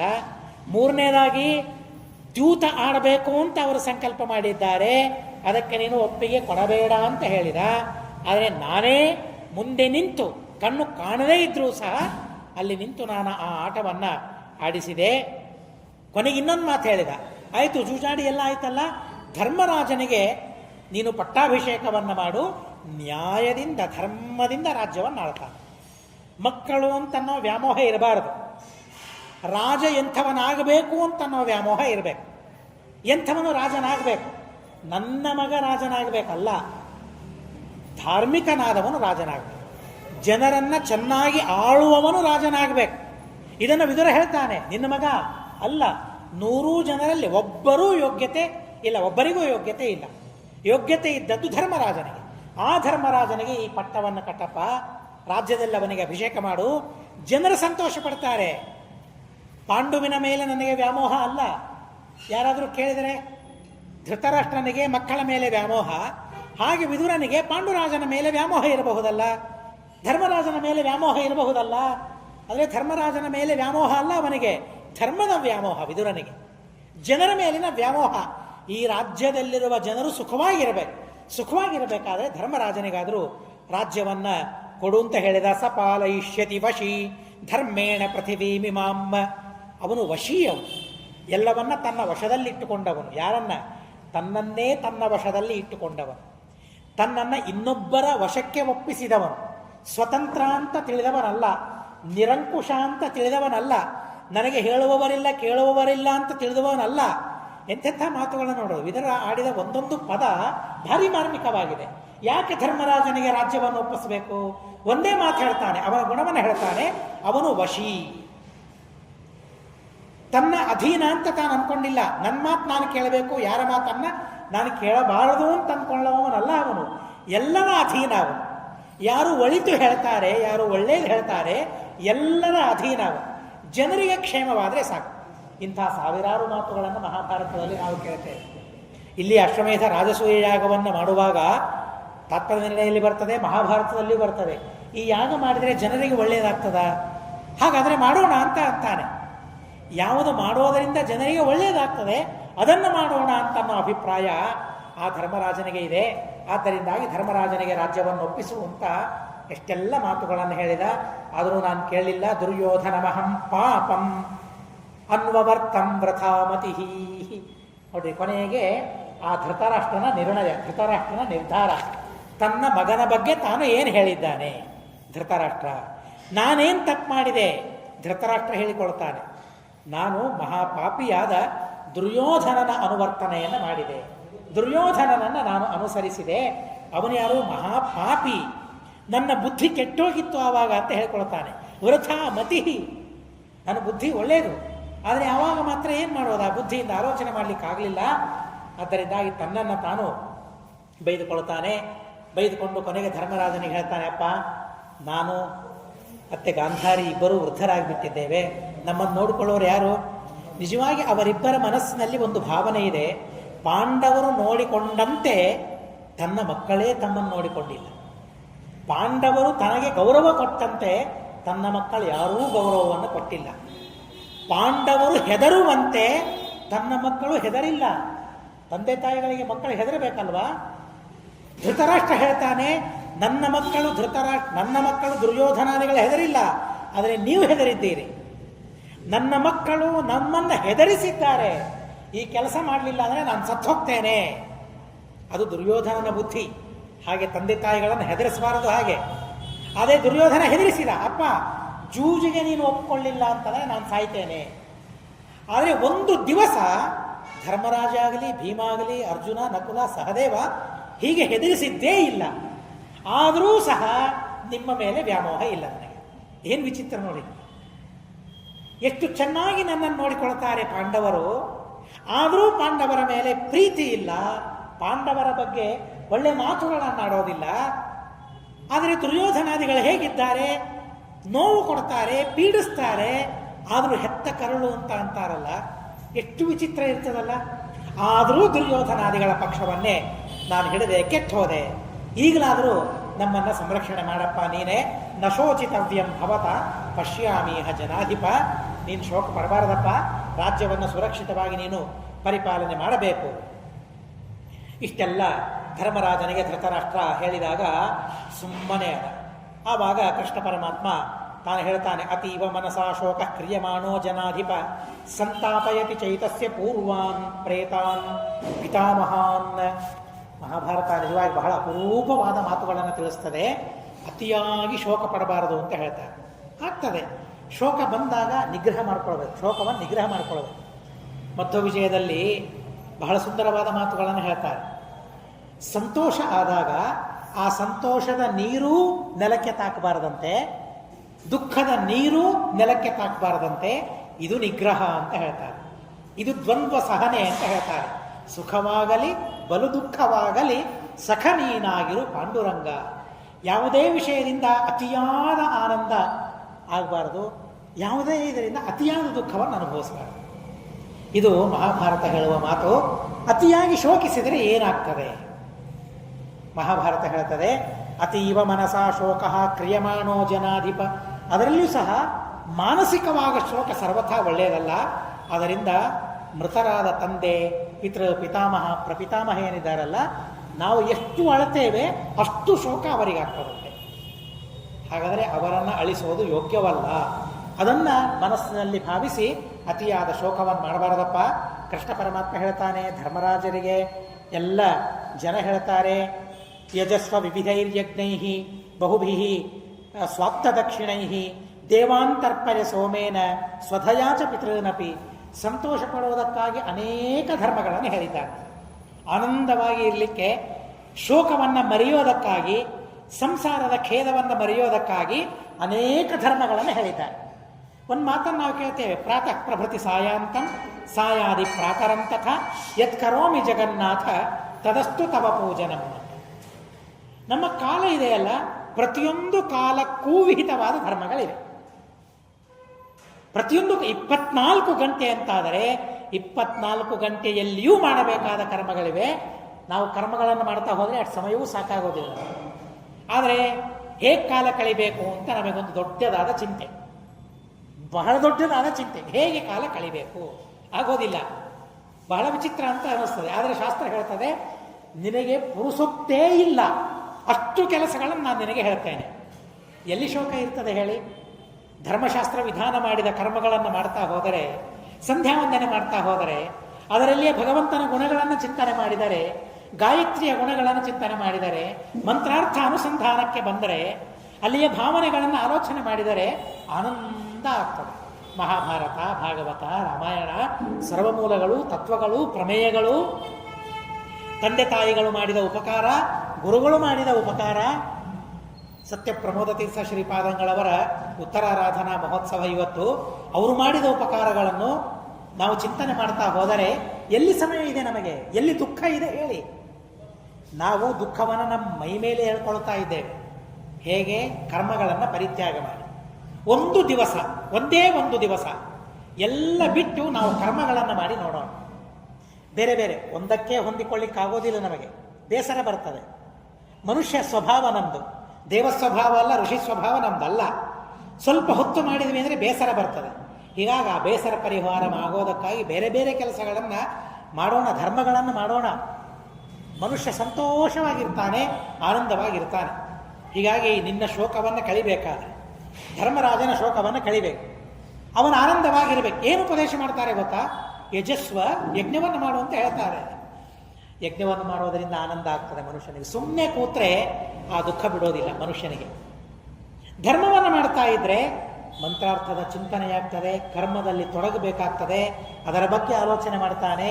ಇದು ದೇವರಿಗೆ ಸಮರ್ಪಿತ ಅಂತ ಅಂತಾನೆ. ಅವನು ಸ್ವಾಮಿ, ನಾನು ದಾಸ ಅಂತ ಭಾವಿಸ್ತಾನೆ. ಕಳೆದು ಹೋಗ್ಬಿಡ್ತದೆ ಕಷ್ಟ. ಬ್ರಾಹ್ಮಣರಿರ್ತಾರೆ ಯಜ್ಞ ಮಾಡಿಸ್ಬೇಕಾದ್ರೆ, ಅವರು ಮಂತ್ರಾರ್ಥಗಳನ್ನು ಹೇಳ್ತಾರೆ, ಯಾವ ಕರ್ಮ ಹೇಗೆ ಮಾಡಬೇಕು ಅಂತ ತಿಳಿಸ್ತಾರೆ, ಆ ಕರ್ಮದ ಮೌಲ್ಯವನ್ನು ನಮಗೆ ತಿಳಿಸಿಕೊಡ್ತಾರೆ, ಆನಂದ ಪಡಿಸ್ತಾರೆ. ಹೀಗಾಗಿ ಯಜಸ್ವ, ಯಜ್ಞಗಳನ್ನು ಮಾಡಪ್ಪ ಅಂತ ಹೇಳ್ತಾರೆ. ಆನಂದವಾಗಿರು, ದುಃಖ ಪಡ್ತಾ ಇದ್ದಾನೆ. ದುಃಖ ಪಡುವಾಗ ಸಮಾಧಾನವಾಗಿರು, ಶಾಂತವಾಗಿರು, ಅಳಬೇಡ ಅಂತ ಹೇಳಿ ಮತ್ತೆ ಅವರನ್ನೇ ನೆನಪಿಸ್ತಾ ಕೂತರೆ ಮತ್ತೆ ಶೋಕ ಹೆಚ್ಚಾಗ್ತದೆ. ಶೋಕ ಕಳಿಬೇಕಾದರೆ, ಆನಂದವಾಗಬೇಕಾದ್ರೆ ಏನು ಹೇಳಬೇಕು, ಏನು ಮಾಡಿಸ್ಬೇಕು? ಮಹಾಭಾರತ ನಮಗೆ ತಿಳಿಸ್ತದೆ. ಯಜಸ್ವ ವಿವಿಧೈರ್ ಯಜ್ಞೈಹಿ, ಒಂದಲ್ಲ ಮಾಡಬೇಕಾದ ಯಜ್ಞ, ನಾನಾ ವಿಧವಾದ ಯಜ್ಞಗಳಿವೆ. ಆ ಯಜ್ಞಗಳನ್ನು ಮಾಡು, ದಕ್ಷಿಣೆಗಳನ್ನು ಕೊಡು, ಆನಂದವಾಗ್ತದೆ, ಸಂತೋಷವಾಗ್ತದೆ. ಧರ್ಮವನ್ನು ಮಾಡಿದರೆ, ದಾನವನ್ನು ಮಾಡಿದರೆ ಬಹಳ ಸಂತೋಷ ಕೊಡ್ತದೆ. ಅದು ಸುಮ್ಮನೆ ಹೋಗೋದಿಲ್ಲ. ನಾವು ಮಾಡಿದ ಯಾವ ಕರ್ಮವೂ ನಮ್ಮನ್ನು ಕಷ್ಟಪಡಿಸಿ ಹೋಗೋದಿಲ್ಲ. ಒಂದು ನಾವು ಆಲೋಚನೆ ಮಾಡಬೇಕು. ಮಹಾಭಾರತವನ್ನು ಹೇಳ್ತಾ ಇದ್ದೇವೆ, ಮಹಾಭಾರತವನ್ನು ಕೇಳ್ತಾ ಇದ್ದೇವೆ. ಹೇಳುವಾಗ ಕೇಳುವಾಗ ಅದು ನಮ್ಮ ಕಣ್ಣಲ್ಲಿ ನೀರು ತರಿಸೋದಿಲ್ಲ, ನಮ್ಮನ್ನು ಅಳಿಸೋದಿಲ್ಲ. ಅದು ಮಹಾಭಾರತ ಯಾರನ್ನಾದರೂ ಅಳಿಸಿದ ಪ್ರಸಂಗ ದಾಖಲೆಗಳಿವೆಯಾ? ಭಾಗವತ ಅಳಿಸಿದೆ, ದಾಖಲೆ ಇದೆಯಾ? ರಾಮಾಯಣ ಅಳಿಸಿದೆ, ದಾಖಲೆ ಇದೆಯಾ? ಅಳಿಸೋದಿಲ್ಲ, ಆನಂದ ಪಡಿಸ್ತದೆ. ನಿಜವಾಗಿ ಆ ಮಹಾಭಾರತವನ್ನು ಓದ್ತಾ ಇದ್ರೆ ಈಚೆ ಬರಬಾರದು ಅಂತಲೇ ಅನ್ನಿಸ್ತದೆ. ಅಷ್ಟು ಅದ್ಭುತವಾದ ಭಾವನೆಗಳು ಮಹಾಭಾರತದಲ್ಲಿವೆ. ಧರ್ಮರಾಜನಿಗೆ ಹೇಳ್ತಾನೆ, ಯಾಗ ಮಾಡಪ್ಪ, ಯಜ್ಞ ಮಾಡು, ಬ್ರಾಹ್ಮಣರು ಬರ್ತಾರೆ, ದಕ್ಷಿಣೆ ಕೊಡು, ಆಶೀರ್ವಾದ ಮಾಡ್ತಾರೆ. ಅವರು ಮಾತಿಗೆ ಇರುವ ಸಾಮರ್ಥ್ಯ ಏನು ಗೊತ್ತಾ? ಅತಿ ವಿಚಿತ್ರವಾದ ಸಾಮರ್ಥ್ಯ. ಆಶೀರ್ವಾದಕ್ಕೆ ಇರುವ ಸಾಮರ್ಥ್ಯ, ಮಾತಿಗೆ ಇರುವ ಸಾಮರ್ಥ್ಯ ಬಹಳ ವಿಚಿತ್ರ. ಹೀಗಾಗಲಿ ಅಂತ ಅಂದರೆ ಆಗಿಯೇ ಆಗ್ತದೆ. ಪ್ರತಿನಿತ್ಯ ತಂದೆ ತಾಯಿಗಳಿಗೆ ನಮಸ್ಕಾರ ಮಾಡಿದರೆ ಅವರೇನು ಆಶೀರ್ವಾದ ಮಾಡ್ತಾರೆ? ದೀರ್ಘಾಯುಷ್ಮಾನ್ ಭವ. ಆಶೀರ್ವಾದ ಮಾಡಬೇಕು, ಬರೀ ನಮಸ್ಕಾರ ಮಾಡಿಸ್ಕೊಳ್ಳೋದಲ್ಲ. ನಮಸ್ಕಾರ ಮಾಡಿದ ಮೇಲೆ ಆಶೀರ್ವಾದ ಮಾಡಬೇಕು. ದೀರ್ಘಾಯುಷ್ಮಾನ್ ಭವ, ದೀರ್ಘಾಯುಷ್ಮತಿ ಭವ, ಅಖಂಡ ಸೌಭಾಗ್ಯವತಿ ಭವ, ತತ್ವಜ್ಞಾನವತಿ ಭವ. ಬೇರೆ ಬೇರೆ ಪ್ರಸಂಗದಲ್ಲಿ ಬೇರೆ ಬೇರೆ ಆಶೀರ್ವಾದಗಳಿವೆ. ಆಶೀರ್ವಾದವನ್ನು ಮಾಡಬೇಕು. ಆ ಆಶೀರ್ವಾದವನ್ನು ಕೇಳಿದಾಗ ಆನಂದ ಆಗ್ತದೆ, ಒಂದು ಧೈರ್ಯ ಮನಸ್ಸಿಗೆ ಬರ್ತದೆ. ಓ, ಈ ಆಶೀರ್ವಾದ ನನ್ನ ಜೊತೆಗೆ ಇದೆ, ಇವರ ಮಾತುಗಳು ನನ್ನ ಜೊತೆಗೆ ಇದೆ, ಎಷ್ಟು ಧೈರ್ಯ ಬರ್ತದಲ್ಲ. ಏನೋ ಒಂದು ರೋಗ ಬಂದಿರ್ತದೆ, ವೈದ್ಯರ ಹತ್ರ ಹೋಗ್ತೇವೆ, ಏನೂ ಹೆದರಬೇಡಿ ಅಂತ ಹೇಳಿದರೆ ಎಷ್ಟು ಧೈರ್ಯ ಬರ್ತದೆ? ರೋಗವೇ ವಾಸಿಯಾಗಿಬಿಡ್ತದೆ, ರೋಗವೇ ವಾಸಿಯಾಗಿಬಿಡ್ತದೆ. ಅಂಥ ವೈದ್ಯರಿದ್ದಾರೆ, ಧೈರ್ಯವನ್ನು ಹೇಳುವ ವೈದ್ಯರು ಇದ್ದಾರೆ, ಭಯಪಡಿಸುವ ವೈದ್ಯರು ಇದ್ದಾರೆ, ಇಲ್ಲ ಅಂತ ಅಲ್ಲ. ಆದರೆ ಧೈರ್ಯದ ಮಾತುಗಳನ್ನು ಆಡಿದರೆ ಮನಸ್ಸಿಗೆ ಎಷ್ಟು ಹಿತವಾಗ್ತದೆ, ಎಷ್ಟು ಆನಂದವಾಗ್ತದೆ. ಧರ್ಮರಾಜನಿಗೆ ಅದನ್ನು ಹೇಳ್ತಾ ಇದ್ದಾರೆ. ಯಜಸ್ವ ಸ್ವಾಪ್ತ ದಕ್ಷಿಣೈಹಿ, ಬ್ರಾಹ್ಮಣರನ್ನು ಸಂತೋಷಪಡಿಸು, ಆಶೀರ್ವಾದ ಮಾಡ್ತಾರೆ ಅವರು. ಧಾರ್ಮಿಕೋಭವ ಅಂತ ಆಶೀರ್ವಾದವನ್ನು ಮಾಡ್ತಾರೆ. ನೀನು ತಪ್ಪು ಮಾಡಿದ್ದಿ ಅಂತ ಹೇಳೋದಿಲ್ಲ, ನಿನ್ನ ತಪ್ಪನ್ನು ಪರಿಹಾರ ಮಾಡ್ತಾರೆ. ಬರೀ ಆಶೀರ್ವಾದ ಮಾಡಿ ಹೋಗೋದಿಲ್ಲ. ಯಾರು ಸರಿಯಾದ ಪುರೋಹಿತರಿರ್ತಾರೆ, ಧಾರ್ಮಿಕರಿರ್ತಾರೆ, ಇದು ನಿಮ್ಮಿಂದ ತಪ್ಪಾಗಿದೆ, ಹೀಗೆ ಮಾಡಬೇಡಿ ಅಂತ ಪ್ರಾರ್ಥನೆ ಮಾಡ್ತಾರೆ, ಹೇಳ್ತಾರೆ ಅವರು. ಆದ್ದರಿಂದಾಗಿ ಬ್ರಾಹ್ಮಣರು, ಹಿರಿಯರು, ಗುರುಗಳು, ತಂದೆ ತಾಯಿಗಳು ಬಹಳ ಮಹತ್ವದ ಸ್ಥಾನವನ್ನು ಪಡೆದಿರ್ತಾರೆ. ಹೀಗಾಗಿ ಅವರು ಹೇಳ್ತಾರೆ, ಆಶೀರ್ವಾದವನ್ನು ಮಾಡ್ತಾರೆ. ದೇವಾಂತರ್ಪರ, ದೇವತೆಗಳನ್ನು ಸಂತೋಷಪಡಿಸು, ಋಷಿಗಳನ್ನು ಸಂತೋಷಪಡಿಸು, ತಂದೆ ತಾಯಿಗಳನ್ನು ಸಂತೋಷಪಡಿಸು. ನಿನಗೇನು ಹೇಳಬೇಕಪ್ಪ? ನಿನಗೆ ಹೇಳಬೇಕಾ? ಹೇಳಿಸ್ಕೊಳ್ಬೇಕಾ ನೀನು ನಮ್ಮ ಕಡೆಯಿಂದ? ವಿದಿತಂ, ಏನು ತಿಳಿಯಬೇಕಾದದ್ದಿದೆಯಾ ನೀನು? ಇಲ್ಲ ಅಂತ ಹೇಳ್ತಾರೆ. ವಿದಿತಂ ವೇದಿತವ್ಯಂತೆ, ಏನು ತಿಳಿಬೇಕಾಗಿದೆಯಲ್ಲ ಎಲ್ಲ ನಿನಗೆ ಗೊತ್ತಿದೆ. ಆದರೂ ಯಾಕೆ ಇಷ್ಟು ಶೋಕ ಪಡ್ತಾ ಇದ್ದಿ? ಯಾಕೆ ಇಷ್ಟು ದುಃಖ ಪಡ್ತಾ ಇದ್ದಿ ನೀನು? ದುಃಖ ಪಡುವ ಕಾರಣ ಇಲ್ಲ. ನಾನಾ ರೀತಿಯಾಗಿ ಅವರಿಗೆ ಶಾಂತಪಡಿಸ್ತಾ ಇದ್ರೂ ಸಹ ನಹಿ ಶಾಂತಿಂ ಪ್ರಪಶ್ಯಾಮಿ ಪಾತಯಿತ್ವ ಪಿತಾಮಹಂ. ಒಂದೇ ಒಂದು ಮಾತು ಹೇಳ್ತಾನೆ, ನನಗೆ ಶಾಂತಿ ಸಿಗುತ್ತಾ ಇಲ್ಲ. ನೀವೆಷ್ಟು ಮಾತುಗಳನ್ನು ಹೇಳಿದರೂ ನನಗೆ ಶಾಂತಿ ಸಿಗುತ್ತಾ ಇಲ್ಲ, ನನ್ನ ಮನಸ್ಸಿಗೆ ಸಮಾಧಾನ ಆಗ್ತಾ ಇಲ್ಲ. ನನ್ನ ಕಣ್ಣಿನ ಮುಂದೆ ಭೀಷ್ಮಾಚಾರ್ಯರೇ ಬರ್ತಾ ಇದ್ದಾರೆ. ಅವರು ನೆಲಕ್ಕೆ ಉರುಳಿದ ಪ್ರಸಂಗ, ಬಾಣಗಳಿಂದ ನೆಲಕ್ಕೆ ಉರುಳಿದ ಪ್ರಸಂಗವೇ ನನ್ನ ಕಣ್ಣಿನ ಮುಂದೆ ತಿರುಗುತ್ತಾ ಇದೆ. ನನ್ನ ಅಣ್ಣ ಕರ್ಣ, ಅವನು ಸತ್ತ ಪ್ರಸಂಗ ನನ್ನ ಮನಸ್ಸಿಗೆ ಬಹಳ ವೇದನೆಯನ್ನು ಕೊಡ್ತಾ ಇದೆ. ಹೀಗಾಗಿ ನಾನು ತಪ್ಪು ಮಾಡಿದ್ದೇನೆ, ಆ ಪರಿಹಾರ ಆಗಬೇಕು, ಪ್ರಾಯಶ್ಚಿತ್ತ ಆಗಬೇಕು. ಏನು ಪ್ರಾಯಶ್ಚಿತ್ತ ಮಾಡಬೇಕು?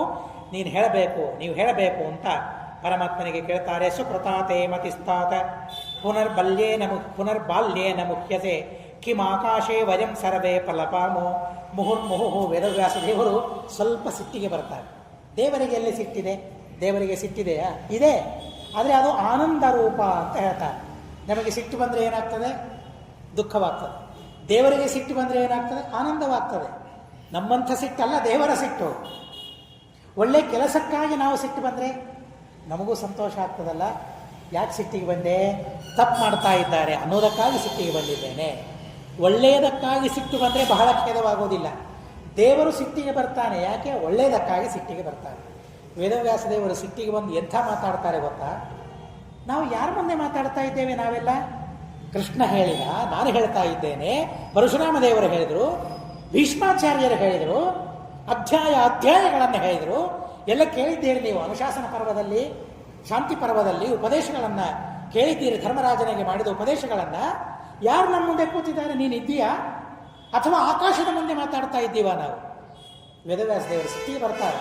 ಕಿಂ ಆಕಾಶೇ ಭಜಂ ಸರ್ವೇ ಫಲಪಾಮಃ. ಆಕಾಶದಲ್ಲಿ ಮಾತಾಡ್ತಾ ಇದ್ದೇವೆ ನಾವು.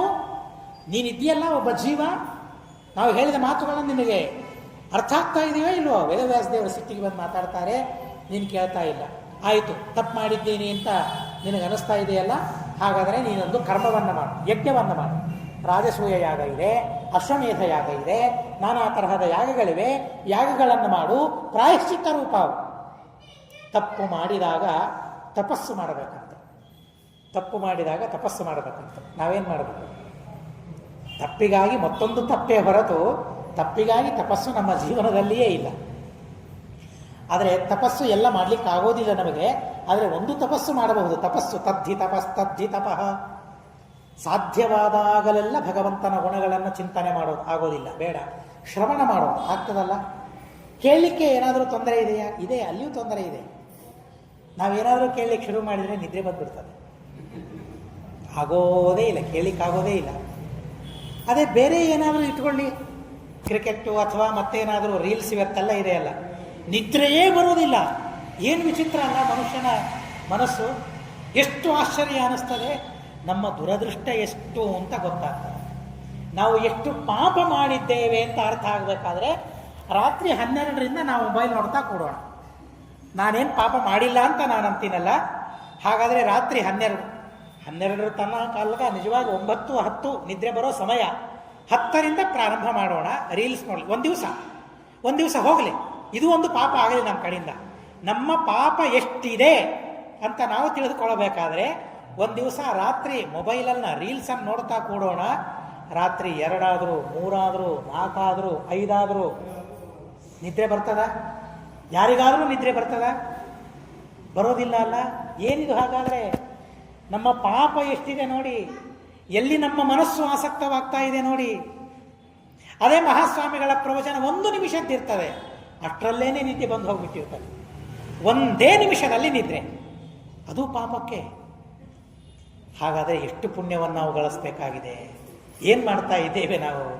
ಧರ್ಮರಾಜನಿಗೆ ಬಹಳ ಅದ್ಭುತವಾದ ರೀತಿಯಲ್ಲಿ ಆ ಎಲ್ಲ ಮಾತುಗಳನ್ನು ಹೇಳ್ತಾರೆ. ಅಶ್ವಮೇಧ ತಪಸ್ಸು ಮಾಡಲಿಕ್ಕಾಗೋದಿಲ್ಲ, ಆಗಲಿ ನಿದ್ರೆ ಬರಲಿ. ನಿದ್ರೆ ಬಂದರೂ ಹಠ ಹಿಡಿದು ಕೇಳೋದನ್ನು ಅಭ್ಯಾಸ ಮಾಡ್ಕೊಳ್ಳೋದು. ಕೇಳ್ತಾ ಇದ್ರೆ ನಿದ್ರೆ ಬರ್ತದೆ ಅಂತ ಬಿಡೋದು ಬೇಡ, ಬರಲಿ. ಎಷ್ಟು ದಿವಸ ಬರ್ತದೆ ಬರಲಿ. ಬಂದಾಗಲೆಲ್ಲ ಮತ್ತೆ ಮತ್ತೆ ಎದ್ದು, ಕೃಷ್ಣ ಪರಮಾತ್ಮ ಅದನ್ನೇ ಉಪದೇಶ ಮಾಡ್ತಾನೆ. ನಿಗ್ರಹ ಮಾಡೋದು ಅಂದರೆ ಹೇಗೆ? ನಿದ್ರೆ ಬರ್ತದೆ ಮತ್ತೆ ಎಚ್ಚರ ಆಗಬೇಕು, ನಿದ್ರೆ ಬರ್ತದೆ ಮತ್ತೆ ಎಚ್ಚರ ಆಗಬೇಕು, ಯುದ್ಧ ಮಾಡಬೇಕು. ಅದರ ಜೊತೆಗೆ ನಮ್ಮ ಪಾಪದ ಜೊತೆಗೆ ಯುದ್ಧ ಮಾಡಬೇಕು, ಬೇರೆ ಯಾರ ಜೊತೆಗೆ ಅಲ್ಲ. ನನ್ನ ಪಾಪದಿಂದಾಗಿ ನಿದ್ರೆ ಬರ್ತದಲ್ಲ, ಅದರ ಜೊತೆಗೆ ಯುದ್ಧವನ್ನು ಮಾಡಿ ಮತ್ತೆ ಎಚ್ಚರಗೊಂಡು ಮತ್ತೆ ಕೇಳಬೇಕು. ಮತ್ತೆ ನಿದ್ರೆ ಬರ್ತದೆ, ಮತ್ತೆ ಹೇಳಬೇಕು ಕೇಳಬೇಕು. ಇವೆರಡನ್ನ ಮಾಡ್ತಾ ನಿದ್ರೆಯನ್ನು ಗೆಲ್ಲಬೇಕು. ನಿದ್ರೆಯನ್ನು ಗೆದ್ದು ನಿರಂತರ ಶ್ರವಣ ಮಾಡ್ತಾ ಇದ್ದರೆ ಅದಕ್ಕಿಂತಲೂ ದೊಡ್ಡದಾದ ತಪಸ್ಸಿಲ್ಲ ಅಂತ ಹೇಳ್ತಾರೆ. ನಮಗೇನು ಅಶ್ವಮೇಧ ಮಾಡಲಿಕ್ಕಾಗ್ತದ? ರಾಜಸೂಯ ಮಾಡಲಿಕ್ಕಾಗ್ತದ? ನಮ್ಮ ಹಣೆ ಬರಹಕ್ಕೆ ಪವಮಾನ ಹೋಮ ಮಾಡಲಿಕ್ಕಾಗೋದಿಲ್ಲ ನಮಗೆ ಸರಿಯಾಗಿ. ಅಲ್ಲಿ ತನಕ ಯಾಕೆ ವೈಶ್ವದೇವ ಮಾಡಲಿಕ್ಕಾಗೋದಿಲ್ಲ, 10 ಆಹುತಿಗಳನ್ನು ಹಾಕಲಿಕ್ಕಾಗೋದಿಲ್ಲ. ಎಲ್ಲಿ ಅಶ್ವಮೇಧ, ಎಲ್ಲಿ ರಾಜಸೂಯ, ಎಲ್ಲಿ ಕರ್ಮ, ಎಲ್ಲಿ ತಪಸ್ಸು, ಎಲ್ಲಿ ನಾನು, ಏನು ಸಂಬಂಧ ಇದೆ? ನಮ್ಮ ಕಡೆಗೆ ಒಂದು ಮಾತು ಹೇಳ್ತಾ ಇರ್ತಾರೆ, ಸಂಧ್ಯಾ ವಂದನ ನಮ್ಮ ಮಂದಿ ಆಗಿಲ್ಲ, ಜಪ ತಪ ನಮ್ಮ ಜಾತಿ ಆಗಿಲ್ಲ ಅಂತ. ಎಷ್ಟು ಸತ್ಯ ಅಂತ ನಮಗನಿಸ್ತದೆ. ಆದರೆ ತಪಸ್ಸು ಬೇಕು ಮನುಷ್ಯನಿಗೆ. ಯಾಕೆ? ಪಾಪಗಳನ್ನು ಕಳೆದುಕೊಳ್ಳಬೇಕಾದರೆ ಆ ತಪಸ್ಸನ್ನು ಮಾಡಪ್ಪ, ಕರ್ಮಗಳನ್ನು ಮಾಡು, ಅಶ್ವಮೇಧ ಯಾಗವನ್ನು ಮಾಡು. ಧರ್ಮರಾಜ ಅಂತ ಆಯಿತು, ಅಶ್ವಮೇಧ ಯಾಗ ಮಾಡಬೇಕು, ಆದರೆ ಸಾಧಾರಣ ಕಲ್ಪದಿಂದ ನನಗೆ ಮಾಡಲಿಕ್ಕೆ ಮನಸ್ಸಿಲ್ಲ ಅಂತ ಹೇಳಿಬಿಡ್ತಾನೆ. ಏನೋ ಸುಮ್ಮನೆ ಮನೆಯಲ್ಲೇ ಕಲಶ ಇವೆ, ಮನೆಯ ಹೊರಗಡೆಗೆ ಹೂಗಳಿವೆ, ತುಳಸಿ ಇದೆ, ಬರೀ ಮನೆಯಲ್ಲಿಯ ಸಾಮಾನಿನಿಂದ ನಾನು ಅಶ್ವಮೇಧ ಯಾಗ ಮಾಡಲಿಕ್ಕೆ ನಾನು ತಯಾರಿಲ್ಲ. ಅಶ್ವಮೇಧ ಯಾಗ ಹೇಗೆ ಮಾಡಬೇಕು ಅಂತ ಹೇಳಿದ್ದಾರೆ ಹಾಗೇನೇ ನಾನು ಮಾಡಬೇಕು. ಅದನ್ನು ಮಾಡಲಿಕ್ಕೆ ಹಣ ಇಲ್ಲ ನನ್ನ ಹತ್ರ. ಹಣ ಕೇಳೋಣ ಅಂತಂದರೆ ಯಾವ ರಾಜರ ಹತ್ರ ಹಣ ಇಲ್ಲ. ಯಾಕೆ? ಯುದ್ಧಕ್ಕಾಗಿ ಖರ್ಚಾಗಿ ಹೋಗಿಬಿಟ್ಟಿದೆ. ಯಾರ ಹತ್ತಿರವೂ ಹಣ ಇಲ್ಲ. ಈಗ ತಾನೇ ಯುದ್ಧವಾಗಿದೆ, ಈಗ ತಾನೇ ಚೇತರಿಸಿಕೊಳ್ತಾ ಇದ್ದಾರೆ ರಾಜರೆಲ್ಲ. ಧರ್ಮರಾಜನಿಗೆ ಎಂಥ ದೂರದೃಷ್ಟಿ ಇದೆ ನೋಡಿ. ನಾನು ಯಾಗ ಮಾಡಬೇಕಾದ್ರೆ ಹಣ ಇಲ್ಲ ಅಂದರೆ ಹಾಗಾದರೆ ಯುದ್ಧಕ್ಕೆ ಹೋಗೋಣ, ಹಣವನ್ನು ತರೋಣ ಅಂದರೆ ಸಾಧ್ಯವಿಲ್ಲ ಅಂತಾನೆ. ಈಗ ತಾನೇ ಯುದ್ಧ ಆಗಿದೆ, ಎಲ್ಲರೂ ಚೇತರಿಸಿಕೊಳ್ತಾ ಇದ್ದಾರೆ. ಆ ಹಣವನ್ನು ನಾನು ತರೋದಿಲ್ಲ, ನನ್ನ ಹತ್ರ ಹಣ ಇಲ್ಲ, ಅಧಮಕಲ್ಪದಿಂದ ಯಾಗವನ್ನು ನಾನು ಮಾಡಲಿಕ್ಕೆ ಸಿದ್ಧನಿಲ್ಲ. ಧರ್ಮರಾಜ ಹೇಳಿಬಿಡ್ತಾನೆ.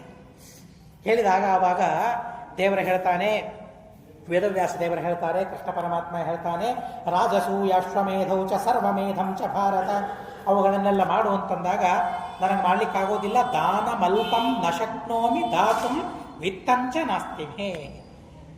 ಏನೋ ಸುಮ್ಮನೆ ಹೀಗೆ ಸ್ವಲ್ಪ ದಾನ ಮಾಡಲಿಕ್ಕೆ ನನಗೆ ಮನಸ್ಸೇ ಆಗೋದಿಲ್ಲ ಅಂತೇನು. ಧರ್ಮರಾಜನ ಕೈ ನೋಡಿ ಎಷ್ಟು ದೊಡ್ಡದು. ಅವನು ಎಂಥ ಮಾತುಗಳನ್ನು ಯಾಗ ಮಾಡಿದೆ ಅಂದರೆ ಕೈ ತುಂಬಿ ದಕ್ಷಿಣೆಯನ್ನು ಕೊಡಬೇಕು, ಕೈ ತುಂಬಿ ದಾನವನ್ನು ಮಾಡಬೇಕು. ವಿದ್ಯಾಧೀಶ ವಿಜಯದಲ್ಲಿ ಬರ್ತದೆ. ನಾವು ನಮ್ಮ ಮಹಾಸ್ವಾಮಿಗಳಲ್ಲಿಯೂ ಕಾಣ್ತೇವೆ. ನಿನ್ನೆ ಮೊನ್ನೆ ನಾವು ನೋಡಿದ್ವಿ, ದ್ವೈತದ್ಯುಮಣಿ ಪರೀಕ್ಷೆಯನ್ನು ಒಬ್ಬ ವಿದ್ವಾಂಸರು ಕೊಟ್ಟರು. 5 ಲಕ್ಷ ರೂಪಾಯಿ ಅವರಿಗೆ ಕೊಟ್ಟರು. ನಾಳೆ ಸುಧಾಮಂಗಳ ಆಗ್ತಾ ಇದೆ. ಸಮಗ್ರ ಸುಧಾ ತಯಾರು ಮಾಡಿದವರಿಗೆ 4 ಲಕ್ಷ ರೂಪಾಯಿಗಳನ್ನು ಕೊಡ್ತಾರೆ. ಇದೇನೋ ಹಣದಿಂದ ಅದನ್ನು ಅಳಿಯೋದು ಅಂತ ಅಲ್ಲ, ಆದರೆ ಅವರಿಗೆ ಅಧ್ಯಯನ ಮಾಡಿದವರಿಗೆ ಒಂದು ಭರವಸೆ, ಒಂದು ಪ್ರೋತ್ಸಾಹ, ನಾವಿದ್ದೇವೆ ಅಂತನ್ನೋ ವಿಶ್ವಾಸವನ್ನು ಅವರಿಗೆ ಕೊಡೋದಕ್ಕಾಗಿ ಎಷ್ಟು ಖರ್ಚು ಆಗ್ತದೆ ಗೊತ್ತಾ, ಎಷ್ಟು ದಾನವನ್ನು ಮಾಡ್ತಾರೆ ಗೊತ್ತಾ. ಅದು ಧರ್ಮರಾಜ ಹೇಳ್ತಾನೆ, ಸ್ವಲ್ಪ ಹಣವನ್ನು ಕೊಟ್ಟು ಸ್ವಲ್ಪ ದಾನವನ್ನು ಮಾಡಿ ನಾನು ಯಜ್ಞವನ್ನು ಮಾಡಲಿಕ್ಕೆ ತಯಾರಿಲ್ಲ, ನನ್ನ ಕೋಶದಲ್ಲಿ ಹಣ ಇಲ್ಲ, ಯುದ್ಧ ಮಾಡಲಿಕ್ಕೆ ನಾನು ತಯಾರಿಲ್ಲ. ಅಶ್ವಮೇಧ ಯಾಗ ಮಾಡಿದರೆ ದಕ್ಷಿಣೆ ಏನು ಗೊತ್ತಾ? ಅಶ್ವಮೇಧ ಯಾಗವನ್ನು ಮಾಡಿದರೆ ಇಡೀ ಭೂಮಿಯನ್ನು ದಾನ ಮಾಡಬೇಕಂತೆ. ಇಡೀ ಭೂಮಿಯನ್ನು ದಾನ ಮಾಡಬೇಕು.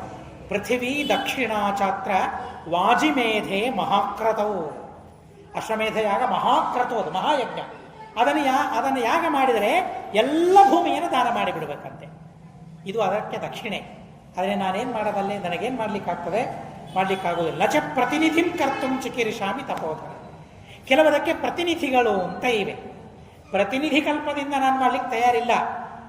ಸಮಗ್ರ ಭೂದಾನವನ್ನು ಮಾಡಲಿಕ್ಕಾಗದೇ ಇದ್ದರೆ ಇಂಥದ್ದನ್ನು ಮಾಡಿ ನಾವು ಒಪ್ಪು ಬಿಡ್ತೇವೆ ಯಾವಾಗಲೂ. ಅದಕ್ಕೆ ಪಿಂಡ ಪ್ರದಾನ ಮಾಡಲಿಕ್ಕಾಗದೇ ಇದ್ದರೆ ಸಂಕಲ್ಪವನ್ನು ಮಾಡಿ, ಪ್ರತಿನಿಧಿ ಅದು ಪ್ರಧಾನ ಅಲ್ಲ.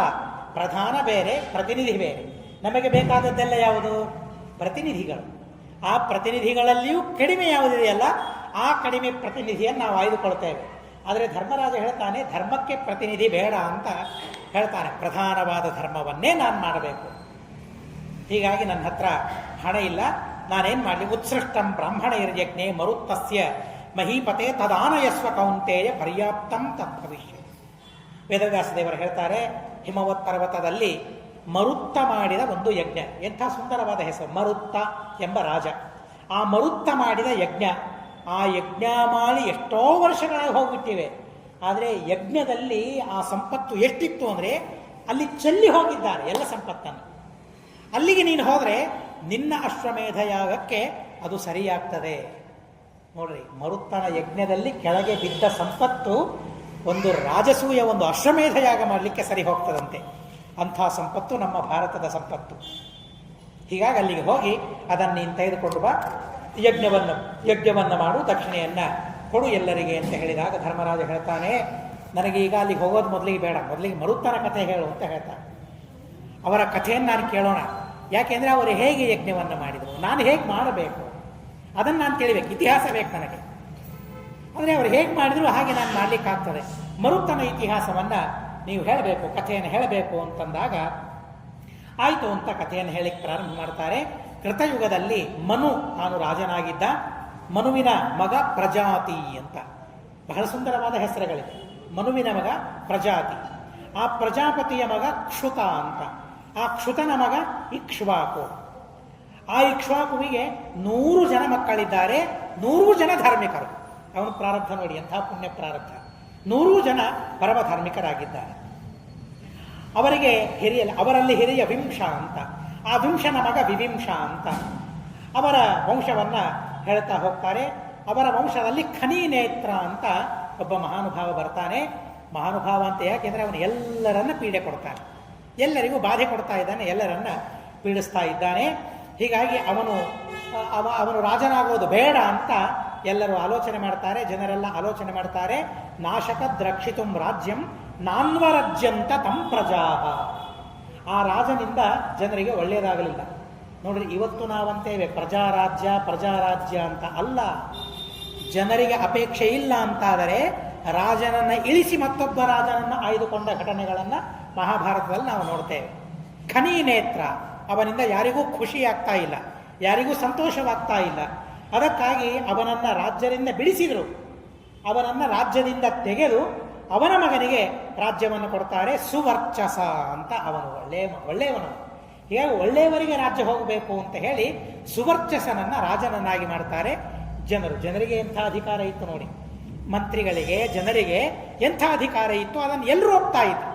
ಅವರ ಶಾಸನವೇ ಶಾಸನ, ಪ್ರಜಾಶಾಸನ, ರಾಜಶಾಸನ ಅಲ್ಲ. ಅವನನ್ನು ರಾಜ್ಯನನ್ನಾಗಿ ಮಾಡಿಬಿಡ್ತಾರೆ.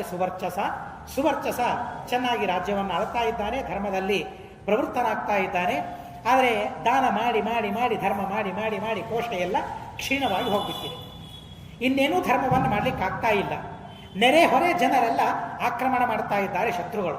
ಇಂಥ ಸಂದರ್ಭದಲ್ಲಿ ಏನು ಮಾಡಬೇಕು ಅಂತ ಅವನಿಗೆ ಬಹಳ ಚಿಂತೆಯಾಗಿದೆ. ಆರ್ತಿಮಾರ್ಛತ್ವರಾಮ್ ರಾಜ ಸಹಭೃತ್ಯೈ ಪುರೇಣ ಚ ಯದಾತು ಪರಮಾಮಾರ್ತಿಂ ಗತೋಸೌ ಸಪುರೋ ನೃಪಃ ತತಃ ಪ್ರದಧ್ಮೌ ಸಕರಂ ಪ್ರಾದುರಾಸೀತ್ ತಥೋ ಬಲಂ. ಶತ್ರುಗಳೆಲ್ಲ ಆಕ್ರಮಣ ಮಾಡಿದಾಗ ಆ ರಾಜ ತನ್ನ ಕೈಯನ್ನೇ ಶಂಖವನ್ನಾಗಿ ಮಾಡಿಕೊಂಡಂತೆ. ಶಂಖನಾದ ಮಾಡೋದಕ್ಕಾಗಿಯೂ ಶಂಖ ಇಲ್ಲ, ಹೀಗಾಗಿ ಕೈಯನ್ನೇ ಶಂಖ ಮಾಡಿಕೊಂಡು ಶಂಖಧ್ವನಿಯನ್ನು ಮಾಡ್ತಾನಂತೆ. ಅವನು ಮಾಡಿದ ಆ ಶಂಖಧ್ವನಿಯಿಂದ ಸೈನ್ಯದ ಉತ್ಪತ್ತಿಯಾಗಿದೆ ಅಂತೆ. ನೋಡಿ, ಎಂಥ ರಾಜರಿರ್ತಾರೆ, ಎಂಥ ಪುಣ್ಯಾತ್ಮರಿರ್ತಾರೆ. ನನ್ನ ಜನರಿಗೆ ಒಳ್ಳೆಯದಾಗಬೇಕು, ಶತ್ರುಗಳ ಕಾಟ ಅವರಿಗೆ ಆಗಬಾರದು ಅಂತ ಹೇಳಿ ಸೈನ್ಯವನ್ನು ಸೃಷ್ಟಿ ಮಾಡಿದ್ದಾನೆ. ಈಗ ಆ ಕೈಯನ್ನು ಧಮನ ಮಾಡ್ತಾನಂತೆ, ಕೈಯನ್ನು ಜೋರಾಗಿ ಘರ್ಷಣೆ ಮಾಡ್ತಾನೆ. ಆ ಕೈಗಳನ್ನು ಘರ್ಷಣೆ ಮಾಡಿದ್ದಕ್ಕಾಗಿ ಸೈನ್ಯ ಹುಟ್ಟಿಕೊಂತು. ಹೀಗಾಗಿ ಅವನಿಗೆ ಕರಂಧಮ ಅಂತ ಅವನಿಗೆ ಹೆಸರು ಬಂತು ಅಂತ ಹೇಳ್ತಾರೆ. ಆ ಕರಂಧಮನ ಮಗನೇ ಆವೀಕ್ಷಿತ ಅಂತ ಅವನು ರಾಜ. ಆವೀಕ್ಷಿತ ತಸ್ಯ ಪುತ್ರ ಅಭೂತ್ ತ್ರೇತಾಯುಗ ಮುಖೇ ಪುರ ಇಂದ್ರಾತ್ ಅನವರಹ ಶ್ರೀಮಾನ್ ದೇವೈರಪಿ ಸುದುರ್ಜರ. ಆವೀಕ್ಷಿತ ಅಂತನ್ನೋ ರಾಜ, ಆ ರಾಜನೂ ಕೂಡ ಸುದುರ್ಜರ, ಇಂದ್ರನಿಗೆ ಸಮಾನನಾದವನು. ಆ ಆವೀಕ್ಷಿತನ ಮಗನೇ ಪ್ರಸ್ತುತ ನಮ್ಮ ಮರುತ್ತ ಅಂತನ್ನೋ ರಾಜ. ಆ ಮರುತ್ತ ಅಂತನ್ನೋ ರಾಜ ಅತ್ಯದ್ಭುತ ಯಾಗವನ್ನು ಮಾಡಿದ ಅಂತನ್ನೋ ಕಥೆಯನ್ನು ಇಲ್ಲಿ ತಿಳಿಸ್ತಾರೆ. ಆ ಮರುತ್ತನ ಯಜ್ಞದಲ್ಲಿ ಉಳಿದ ಸಂಪತ್ತನ್ನು ತೆಗೆದುಕೊಂಡು ಬಂದು ನೀನು ಅಶ್ವಮೇಧ ಯಾಗವನ್ನು ಮಾಡು ಅಂತ ಹೇಳ್ತಾರೆ. ಮಂತ್ರಪುಷ್ಪವನ್ನು ಅನ್ನುವಾಗ ಆ ಮರುತ್ತನ ಸ್ಮರಣೆಯನ್ನು ನಾವು ಮಾಡಿಕೊಳ್ತೇವೆ. ಮರುತ್ತಸ್ಯಾವ ಸಂಗ್ರಹೇ ಅಂತ ಹೇಳಿ ಆ ಮರುತ್ತನ ಮನೆಯಲ್ಲಿ ದೇವತೆಗಳೆಲ್ಲ ಬಂದು ಯಜ್ಞಕ್ಕೆ ಸೇವೆಯನ್ನು ಮಾಡ್ತಾ ಇದ್ರಂತೆ. ಅಂತಹ ಮಹಾರಾಜ ಅವನು ಮರುತ್ತ. ಆ ಮರುತ್ತ ಅತಿದೊಡ್ಡದಾದ ಯಾಗವನ್ನು ಮಾಡಿದ. ಮೇರು ಪರ್ವತ ಮಾಸತ್ಯ ಹಿಮವತ್ಪಾರ್ಶ್ವೋತ್ತರೇ ಕಾಂಚನ ಸುಮಹಾನ್. ಆ ಮೇರು ಪರ್ವತದಲ್ಲಿ ಆ ಹಿಮವತ್ ಪರ್ವತದ ಪ್ರಾಂತದಲ್ಲಿ ಅವನು ಮಾಡಿದ ಯಜ್ಞದಲ್ಲಿ ಪ್ರತಿಯೊಂದೂ ಸ್ವರ್ಣದ ಪಾತ್ರೆಗಳು, ಬೆಳ್ಳಿ ಹೆಸರೇ ಇಲ್ಲ. ಮರುತ್ತ ಮಾಡಿದ ಯಜ್ಞದಲ್ಲಿ ಎಲ್ಲವೂ ಸ್ವರ್ಣದ ಪಾತ್ರೆ. ವೇದಿಕೆ ಸ್ವರ್ಣಮಯ, ಮೆಟ್ಟಲು ಸ್ವರ್ಣಮಯ, ಎಲ್ಲದಕ್ಕೂ ಸ್ವರ್ಣದ ಕವಚಗಳು. ಅಂಥ ಅದ್ಭುತವಾದ ಯಜ್ಞವನ್ನು ತಾನು ಮಾಡಿದ್ದಾನೆ. ಎಲ್ಲ ಕುಂಡಗಳನ್ನು, ಎಲ್ಲ ಯಜ್ಞಕ್ಕೆ ಬೇಕಾದ ಸಾಧನೆಗಳನ್ನು ಅವನು ಮಾಡಿದ. ಹಾಗೆ ಯಜ್ಞವನ್ನು ಮಾಡಿದ. ಯಜ್ಞ ಮಾಡೋದಕ್ಕಿಂತಲೂ ಮೊದಲಿಗೆ ಒಂದು ಘಟನೆಯಾಯಿತು. ದೇವತೆಗಳ ಪುರೋಹಿತ, ದೇವತೆಗಳ ಗುರುಗಳು ಬೃಹಸ್ಪತ್ಯಾಚಾರ್ಯ. ಅವರು ಆಂಗಿರಸರ ಮಕ್ಕಳು. ಆ ಆಂಗಿರಸನ ಮಕ್ಕಳು ಅವರ ಕಡೆಯಿಂದ ಯಜ್ಞವನ್ನು ಮಾಡಿಸಿಕೊಳ್ಳಬೇಕು ಅಂತ ಮರುತ್ತನಿಗೆ ಅಪೇಕ್ಷೆಯಾಯಿತು, ಆಸೆಯಾಯಿತು. ಆಂಗಿರಸನಿಗೆ ಇಬ್ಬರು ಮಕ್ಕಳು, ಒಬ್ಬ ಬೃಹಸ್ಪತಿ ಮತ್ತೊಬ್ಬ ಸಂವರ್ತ ಅಂತ. ಬೃಹಸ್ಪತಿ ಅಣ್ಣ, ಸಂವರ್ತ ತಮ್ಮ. ಅವರಿಬ್ಬರಲ್ಲಿ ವೈಮನಸ್ಯ. ನೋಡ್ರಿ, ದೇವತೆಗಳಲ್ಲೂ ಬಿಡೋದಿಲ್ಲ. ಅಣ್ಣ ತಮ್ಮ ಅಂತಂದಮೇಲೆ ಆ ಸಣ್ಣ ಪುಟ್ಟ ವೈಮನಸ್ಯಗಳು ಇದ್ದೇ ಇರ್ತದೆ. ಆದರೆ ಹಾಗೆ ಕೊನೆ ತನಕ ಇರೋದಿಲ್ಲ. ವೈಮನಸ್ಯ ತೊಲಗಿ ಹೋಗ್ತದೆ, ತೊಲಗಿಸಿಕೊಳ್ತಾರೆ. ದೇವರ ಅನುಗ್ರಹದಿಂದ, ಪರಮಾತ್ಮನ ಅನುಗ್ರಹದಿಂದ ಎಲ್ಲ ವೈಮನಸ್ಯ ತೊಲಗಿ ಹೋಗ್ತದೆ ಅವರಲ್ಲಿ. ಆದರೆ ಮೊದಲಿಗೆ ಅವ್ರು ಮಾಡಿದ ಕೆಲಸ ಇವರಿಗಾಗೋದಿಲ್ಲ, ಇವ್ರು ಮಾಡಿದ ಕೆಲಸ ಅವರು ಒಪ್ಪೋದಿಲ್ಲ. ಹೀಗೆ ಅವರಿಬ್ಬರಲ್ಲಿ ಜಗಳ, ವೈಮನಸ್ಯ ಇದೆ. ಬೃಹಸ್ಪತ್ಯಾಚಾರ್ಯರನ್ನು ಬಿಟ್ಟು ಸಂವರ್ತರು ದೂರ ಹೋಗಿಬಿಡ್ತಾರೆ. ಬೃಹಸ್ಪತ್ಯಾಚಾರ್ಯರ ಜೊತೆಗೆ ಇರುವುದಿಲ್ಲ, ಅಣ್ಣನ ಜೊತೆಗೆ ಇರಲಿಕ್ಕೆ ಮನಸ್ಸಾಗೋದಿಲ್ಲ. ಸಂವರ್ತ ಅವನು ತಪಸ್ಸು ಮಾಡ್ತಾ, ಅವನು ದಿಗ್ವಾಸನಾಗಿ, ಮೈ ಮೇಲೆ ಬಟ್ಟೆಯೇ ಇಲ್ಲ, ದಿಗಂಬರನಾಗಿ ಅವನು ಸಾಧನೆಯನ್ನು ಮಾಡ್ತಾ ತನ್ನ ಸಾಧನೆಯನ್ನು ತಾನು ಮಾಡ್ತಾ ಇದ್ದಾನೆ. ಆ ಸಂದರ್ಭದಲ್ಲಿ ಇಂದ್ರ, ತ್ರಿಲೋಕಾಧಿಪತಿಯಾದ ಮರುತ್ತ ಬೃಹಸ್ಪತ್ಯಾಚಾರ್ಯರಿಗೆ ಹೋಗಿ ಕೇಳ್ತಾರೆ, ನಮ್ಮ ಯಜ್ಞವನ್ನು ನೀವು ಮಾಡಿಸ್ಬೇಕು ಅಂತ ಕೇಳ್ತಾರೆ. ಆಗ ಇಂದ್ರ ಬೃಹಸ್ಪತ್ಯಾಚಾರ ಹತ್ತಿರ ಬಂದು, ಅದೇಗೆ ನೀವು ಯಜ್ಞ ಒಪ್ಕೊಂಡ್ರಿ? ಮರುತ್ತನ ಯಜ್ಞ ಮಾಡಿಸ್ತೇನೆ ಅಂತ ನೀವು ಹೇಗೆ ಒಪ್ಕೊಂಡ್ರಿ? ಯಾಕೆಂದ್ರೆ ನೀವು ಅಮರ್ತ್ಯರ ಗುರುಗಳು. ನೀವು ದೇವತೆಗಳು ಅಂದರೆ ಅಮರ್ತ್ಯರು, ಅಮರರು. ಅಮರ್ತ್ಯರ ಗುರುಗಳು ನೀವು. ಅಮರ್ತ್ಯರ ಗುರುಗಳಾಗಿ ಮರ್ತ್ಯರಿಗೆ ಹೇಗೆ ನೀವು ಗುರುಗಳಾಗ್ತೀರಿ? ಮರ್ತ್ಯನಾದ ಆ ಮರುತ್ತನ ಯಜ್ಞವನ್ನು ನೀವು ಹೇಗೆ ಮಾಡಿಸ್ತೀರಿ ಅಂತ ಕೇಳಿದಾಗ, ಹೌದಲ್ವಾ, ಸರಿ ಆಯಿತು, ಬೇಡ, ನಾನು ಅವರ ಯಜ್ಞವನ್ನು ಮಾಡಿಸೋದಿಲ್ಲ, ನಾನು ನಿಮ್ಮ ಹತ್ರನೇ ಇರ್ತೇನೆ, ಆಚೆ ನಾನು ಹೋಗೋದಿಲ್ಲ ಅಂತ ಬೃಹಸ್ಪತ್ಯಾಚಾರ್ಯರು ಹೇಳ್ತಾರೆ. ಶುಚಿಸ್ಸ ಗುಣವಾನಾಸಿ ಮರುತ್ತ ಪೃಥಿವೀಪತಿ ಯತಮಾನೋಪಿ ಯಂ ಶಕ್ರಃ ನ ವಿಶೇಷಯತಿ ಸ್ಮಃ. ಮರುತ್ತ ಮತ್ತು ಇಂದ್ರ ಅವರಿಬ್ಬರಲ್ಲಿ ಪ್ರತಿಸ್ಪರ್ಧೆ ಇತ್ತಂತೆ. ಪ್ರತಿಸ್ಪರ್ಧೆ ಇದ್ದಾಗ ಮರುತ್ತನಿಗಿಂತಲೂ ಹೆಚ್ಚಿನ ಬಲವನ್ನು ತೋರಿಸಲಿಕ್ಕೆ ಇಂದ್ರನಿಗಾಗ್ತಾ ಇರಲಿಲ್ಲವಂತೆ. ದೇವತೆಗಳ, ಭಗವಂತನ ವರ ಇದ್ದಾಗ ಹಾಗೆ ಆಗ್ತದೆ. ಇಂದ್ರ ಮರುತ್ತನನ್ನು ಗೆಲ್ಲಿಕ್ಕಾಗ್ತಾ ಇಲ್ಲ. ಅಷ್ಟು ವಿಶೇಷ ಆ ಮರುತ್ತನಲ್ಲಿದೆ, ದೇವತೆಗಳ ಅನುಗ್ರಹ ಅವನಲ್ಲಿದೆ. ಉವಾಚೇದಂ ವಚೋ ದೇವೈ ಸಹಿತ ಹರಿವಾಹನ. ಯಜ್ಞವನ್ನು ನೀನು ಮಾಡಿಸಬಾರದು ಅಂತಂದಾಗ ಹಾಗೆ ಆಯಿತು ಅಂತ ಬೃಹಸ್ಪತ್ಯಾಚಾರ್ಯರು ಕೂಡ ಒಪ್ಪಿಕೊಂಡ್ಬಿಟ್ಟಿದ್ದಾರೆ. ಮತ್ತೊಂದು ಬಾರಿ, ಎರಡನೇ ಬಾರಿ ಆಹ್ವಾನ ಕೊಡಲಿಕ್ಕೆ ಹೋದಾಗ ಅದನ್ನು ಬೃಹಸ್ಪತ್ಯಾಚಾರ್ಯ ನಿರಾಕರಣೆ ಮಾಡಿದ್ರು. ಇಲ್ಲ, ನಾನು ಅಮರ್ತ್ಯ ಗುರು, ನಾನು ಮರ್ತರಿಗೆ ಗುರುಗಳಾಗೋದಿಲ್ಲ, ನಿಮ್ಮ ಯಜ್ಞವನ್ನು ನಾನು ಮಾಡಿಸೋದಿಲ್ಲ. ಬಹಳ ಬೆನ್ನು ಹತ್ತಿದರು, ಬಹಳ ಮಾತುಗಳನ್ನು ಹೇಳಿದರು, ಪ್ರಾರ್ಥನೆ ಮಾಡಿದರು. ಏನು ಮಾಡಿದ್ರು ಸಿದ್ಧನಾಗಲಿಲ್ಲ. ಸಿದ್ಧನಾಗದೇ ಇದ್ದಾಗ ಇನ್ನು ಯಜ್ಞ ಮಾಡಿಸ್ಲಿಕ್ಕೆ ಯಾರಿಲ್ಲ, ಇನ್ನೇನು ಸಾಯೋಣ ಅಂತ ಹೇಳಿ ಸಾಯಲಿಕ್ಕೆ ಹೊರಡ್ತಾನೆ. ಆವಾಗ ನಾರದರು ಬರ್ತಾರೆ. ಯಾಕೆ, ಏನೋ ಮನಸ್ಸಿನಲ್ಲಿ ಕಳವಳ, ಯಾಕೆ ಮುಖದಲ್ಲಿ ದುಃಖ ಕಾಣ್ತಾ ಇದೆ, ಏನು ತೊಂದರೆಯಾಗಿದೆ? ಇಲ್ಲ, ನಾನು ರಾಜ, ಹೀಗೆ ಯಜ್ಞವನ್ನು ಮಾಡಬೇಕು ಅಂತ ನಾನು ಅಂದ್ಕೊಂಡಿದ್ದೇನೆ, ಆದರೆ ಯಜ್ಞ ಮಾಡಲಿಕ್ಕೆ ಆಗ್ತಾ ಇಲ್ಲ. ಯಜ್ಞಕ್ಕೆ ಮೊದಲಿಗೆ ಬೃಹಸ್ಪತ್ಯಾಚಾರ್ಯರು ಒಪ್ಕೊಂಡಿದ್ದಾರೆ, ಈಗ ಬರೋದಿಲ್ಲ ಅಂತ ಇದ್ದಾರೆ. ಮರಣ ಬಿಟ್ಟೆ ನನಗೆ ಮತ್ತೊಂದು ಗತಿ ಇಲ್ಲ, ಏನು ಮಾಡ್ಲಿಕ್ಕೆ ನನ್ನ ಕಡೆಯಿಂದ ಆಗ್ತಾ ಇಲ್ಲ, ಏನು ಮಾಡ್ಬೇಕು ಹೇಳಿ ಅಂದಾಗ ನಾರದರಂತಾರೆ, ಅಷ್ಟೆಲ್ಲ ಖೇದ ಬೇಡ, ಅಷ್ಟೆಲ್ಲ ದುಃಖ ಬೇಡ, ಬೃಹಸ್ಪತ್ಯಾಚಾರ ಮಾಡಿಸೋದಿಲ್ಲ ಅಷ್ಟೇ ತಾನೇ, ಸಂವರ್ತ ಅವರ ತಮ್ಮಂದಿರಿದ್ದಾರೆ, ಅವರ ತಮ್ಮಂದರು ಸಹ ಬಹಳ ಬುದ್ಧಿವಂತರರು. ಬೃಹಸ್ಪತ್ಯಾಚಾರ್ಯರ ಜೊತೆಗೆ ಅವರಿಲ್ಲ, ಅವರು ಪ್ರತ್ಯೇಕವಾಗಿ ದಿಗಂಬರರಾಗಿ ಅವರು ಸಂಚಾರವನ್ನು ಮಾಡ್ತಾ ಇದ್ದಾರೆ. ಅವರನ್ನು ನೀವು ಗುರುಗಳನ್ನಾಗಿ ಆಯ್ದುಕೊಳ್ಳಿ, ಅವರನ್ನು ಪುರೋಹಿತರನ್ನಾಗಿ ಆಯ್ದುಕೊಳ್ಳಿ, ಅವರಿಗೆ ಪ್ರಾರ್ಥನೆ ಮಾಡಿ ಆ ಸಂವರ್ತರು ಬಂದು ನಿಮ್ಮ ಯಜ್ಞವನ್ನು ಮಾಡಿಸ್ತಾರೆ. ಎಲ್ಲಿದ್ದಾರೆ ಆ ಸಂವರ್ತರು? ಎಲ್ಲಿ ಹುಡುಕಾಡಬೇಕು? ಹೇಗೆ ಗುರುತಿಸಬೇಕು ಸಂವರ್ತರನ್ನು? ನೋಡ್ರಿ, ಜ್ಞಾನಿಗಳನ್ನು ಗುರುತಿಸೋದು ಬಹಳ ಕಷ್ಟ. ಸುಧಾದಲ್ಲಿ ಟೀಕಾಕೃತ್ಪಾದರು ಹೇಳ್ತಾರೆ, ನಾಸ್ತಿಕರು ಆಕ್ಷೇಪ ಮಾಡ್ತಾರೆ, ನೀವು ಎಲ್ಲ ಋಷಿಗಳಿದ್ದಾರೆ, ವಶಿಷ್ಠ, ವಾಮದೇವ, ವಿಶ್ವಾಮಿತ್ರ ಎಲ್ಲ ಋಷಿಗಳಿದ್ದಾರೆ ಅಂತ ಹೇಳ್ತೀರಿ. ಮತ್ತು ಬದರಿಗೆ ಹೋದರೆ, ಕ್ಷೇತ್ರಗಳಿಗೆ ಹೋದರೆ ಅಲ್ಲೆಲ್ಲ ಅವರು ಇರ್ತಾರೆ ಅಂತ ಹೇಳ್ತೀರಿ. ನಾವು ಬೇಕಾದಷ್ಟು ಸಲ ಹೋಗಿದ್ದೇವೆ, ನಮಗೆ ಯಾರು ವಶಿಷ್ಠ, ವಿಶ್ವಾಮಿತ್ರ ಯಾರು ಕಾಣಿಸಿಲ್ಲ, ನೀವೆಲ್ಲ ಸುಳ್ಳು ಹೇಳ್ತೀರಿ ನೀವು ಅಂತ ಆಕ್ಷೇಪ ಮಾಡ್ತಾರೆ ನಾಸ್ತಿಕರು. ಮಾಡಿದಾಗ ಟೀಕಾಕರ್ತಾದರು ಅವರಿಗೊಂದು ಟಾಂಟ್ ಹಾಕ್ತಾರೆ, ಅವರಿಗೊಂದು ಮಾತು ಹಾಕ್ತಾರೆ. ಏನಪ್ಪ, ನಮ್ಮ ವಶಿಷ್ಠ ವಾಮದೇವ ಅಂತಂದರೆ ಎಷ್ಟು ಸುಲಭ ಅಂತ ತಿಳ್ಕೊಂಡಿದ್ದೀಯ, ನಹಿತೆ ವಣಿಗ್ವೀಥ್ಯಾಂ ವರ್ತಂತೆ ಅಂತ ಚೇಷ್ಟೆ ಮಾಡ್ತಾರೆ. ವಶಿಷ್ಠರು ವಿಶ್ವಾಮಿತ್ರರು ಸಿಗಬೇಕಾದ್ರೆ ಅವರನ್ನು KR ಮಾರ್ಕೆಟಲ್ಲಿ ಸಿಗ್ತಾರ, ಪಲ್ಲೇಕಾಯಿ ಮಾರ್ಕೆಟಲ್ಲಿ ಅವರು ಸಿಗ್ತಾರ, ನಮ್ಮ ಬಂಧು ಬಳಗ ಸಿಗ್ತಾರೆ. ಹೋದರೆ ಎಲ್ಲಿಯೂ ಸಿಗದೇ ಇದ್ದವರು ಅಲ್ಲಿ ಸಿಗ್ತಾರೆ, ಎಲ್ಲಿಯೂ ಸಿಗದೇ ಇದ್ದವರು ಅಲ್ಲಿ ಸಿಗ್ತಾರೆ. ಹಾಗೆ ಅವರು ಸಿಗೋರ ವಶಿಷ್ಠರು ವಿಶ್ವಾಮಿತ್ರರು. ಅವರನ್ನು ನೋಡಬೇಕಾದ್ರೆ ಭಾರಿ ಸಾಧನೆ ಮಾಡಬೇಕಪ್ಪ, ನಮಗೆ ಬೇಕಾದಲ್ಲಿ ಅವರೆಲ್ಲ ಸಿಗೋದಿಲ್ಲ ಅಂತ ಹೇಳ್ತಾರೆ. ಹಾಗೆ ಮಹಾರಾಜ ಮರುತ್ತ ಕೇಳ್ತಾನೆ ನಾರದರಿಗೆ, ಅವರನ್ನು ಗುರುತಿಸೋದು ಹೇಗೆ, ಎಲ್ಲಿ ಅವರು ಸಿಗುತ್ತಾರೆ, ಎಲ್ಲಿ ಸಿಗುತ್ತಾರೆ ಅಂದರೆ ಬಹಳ ಕಷ್ಟವಾಯ್ತು ನಾರದರಿಗೆ ಹೇಳೋದು. ಸಿಗುತ್ತಾರೆ, ಅವರು ಸಂಚಾರ ಬಹಳ ಮಾಡ್ತಾ ಇರ್ತಾರೆ. ಆದರೆ ವಾರಾಣಸಿಗೆ ಬಹಳ ಬರ್ತಾ ಇರ್ತಾರೆ, ಕಾಶಿಗೆ ಬಹಳ ಬರ್ತಾ ಇರ್ತಾರೆ. ಹೀಗಾಗಿ ನಿನಗೆ ಸಿಕ್ಕರೆ ಅಲ್ಲಿ ಸಿಗುತ್ತಾರೆ, ಬೇರೆ ಕಡೆಗೆ ಸಿಗೋದಂತೂ ಸಾಧ್ಯವೇ ಇಲ್ಲ. ಕಾಶಿಗೇನೆ ಅವರು ಬಹಳ ಬರ್ತಾ ಇರ್ತಾರೆ. ರುದ್ರದೇವರ ಭಕ್ತರು, ವಿಷ್ಣು ಭಕ್ತರವರು. ಹೀಗಾಗಿ ಅಲ್ಲಿ ನಿಮಗೆ ಸಿಗಬಹುದು. ಗುರುತಿಸೋದು ಹೇಗೆ ಅಂತ ಮತ್ತೊಂದು ಸಮಸ್ಯೆ. ಬರ್ತಾರೆ ನಿಜ, ಆದರೆ ಕಾಶಿಗೆ ಬರೋರು ಎಷ್ಟು ಜನ, ಕೋಟಿ ಕೋಟಿ ಜನ. ಆ ಸಂವರ್ತರನ್ನು ಗುರುತಿಸೋದು ಹೇಗೆ ಅಂದಾಗ ಅದಕ್ಕೊಂದು ಉಪಾಯವನ್ನು ಹೇಳ್ತಾರೆ. ಕಾಶಿಗೆ ಪ್ರವೇಶ ಮಾಡಬೇಕಲ್ಲ, ಮಹಾದ್ವಾರಗಳು ಇರ್ತಾ ಇದ್ವು.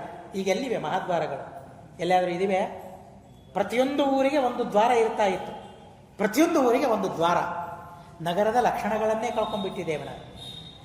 ಮನೆಯಲ್ಲಿ ಮಾತ್ರ ವಾಸ್ತು ಅಂತ ವಿಚಾರ ಮಾಡ್ತೇವೆ, ಇಲ್ಲಿ ಪರವಾಗಿಲ್ಲ, ಅಷ್ಟಕ್ಕಾದರೂ ಇದೆಯಲ್ಲ. ಆದರೆ ನಗರಗಳಿಗೆ ದ್ವಾರಗಳಿರಬೇಕು. ದ್ವಾರನೇ ಇಲ್ಲ ಅಂತಾದರೆ ಏನದು ನಗರ? ಆ ಕಾಶಿ ದ್ವಾರ ಏನಿದೆಯಲ್ಲ, ಆ ದ್ವಾರದಲ್ಲಿ ಒಂದು ಹೆಣವನ್ನು ಇಟ್ಟುಬಿಡು. ಆ ಹೆಣ ಅದನ್ನು ನೋಡಿದರೆ ಓಡಿ ಹೋಗ್ತಾರೆ. ಹೆಣವನ್ನು ನೋಡಿ ಯಾರು ಓಡಿ ಹೋಗ್ತಾರಲ್ಲ ಅವರನ್ನು ಸಂವರ್ತ ಅಂತ ನೀನು ಗುರುತಿಸಬಹುದು ಅಂತ ಹೇಳ್ತಾರೆ. ಸರಿ, ಹಾಗೆ ಆಗಲಿ ಅಂತ ಹೇಳಿ ಬರುತ್ತಾ ಅಲ್ಲಿ ಇಲ್ಲಿ ಸಂಚಾರ ಮಾಡ್ತಾ ಯಾತ್ರೆಯನ್ನು ಮಾಡ್ತಾ ಕೊನೆಗೆ ಆ ಕಾಶಿ ಕ್ಷೇತ್ರಕ್ಕೆ ಹೋಗ್ತಾರೆ.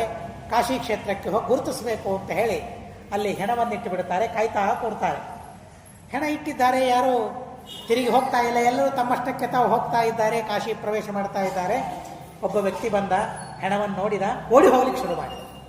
ನಾರದರು ಹೇಳಿದರು, ಓಡಿ ಹೋದರೆ ಸುಮ್ಮನೆ ಅವನನ್ನು ಸಂವರ್ತ ಅಂತ ತಿಳ್ಕೊಂಡು ಸುಮ್ಮನೆ ಕೂಡಬೇಡ, ಅವನು ಓಡಿ ಹೋಗ್ತಾನಲ್ಲ, ನೀನು ಓಡಿ ಹೋಗ್ಬೇಕು ಅವನ ಹಿಂದೆ, ಅವನು ಸಿಗಬೇಕಾದ್ರೆ. ಬರೀ ಆ ವ್ಯಕ್ತಿಯನ್ನು ಗುರುತಿಸ್ಕೊಂಡು ಏನು ಮಾಡೋದು? ಏನಾದರೂ ಲಾಭವಿದೆಯಾ? ಅವನು ನಿನಗೆ ಸಿಗಬೇಕಲ್ಲ, ನಿನಗೆ ಸಿಗಬೇಕು ಅಂದರೆ ಅವನ ಹಿಂದೆ ಓಡಿ ಹೋಗ್ಬೇಕು ನೀನು. ಅಷ್ಟು ಸುಲಭವಾಗಿ ಸಿಗೋದಿಲ್ಲ ಸಂವರ್ತ. ನೋಡಿರಿ, ಯಜ್ಞವನ್ನು ಮಾಡೋದು ಎಷ್ಟು ಕಷ್ಟ ಇದೆ ನೋಡಿ.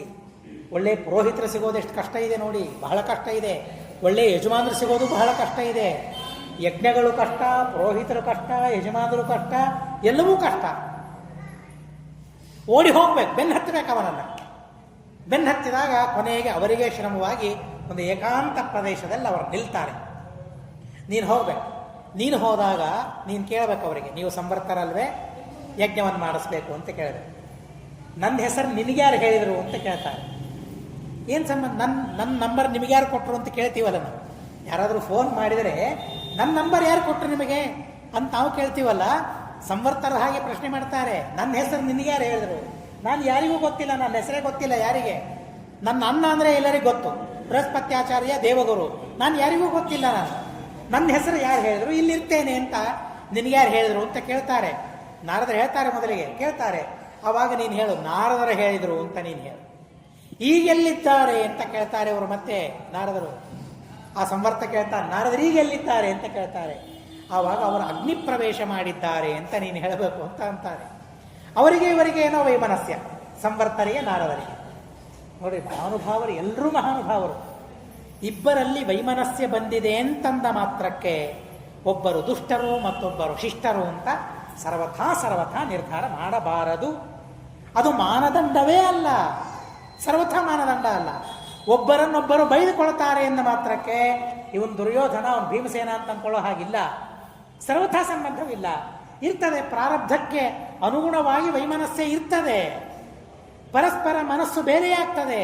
ಮನಸ್ಸು ಬೇರೆಯಾದ ಮಾತ್ರಕ್ಕೆ ಇಬ್ಬರು ಬೇರೆಯಾಗಬಾರದು. ಇದು ಮಹಾಭಾರತ ಕಲಿಸುವ ಪಾಠ.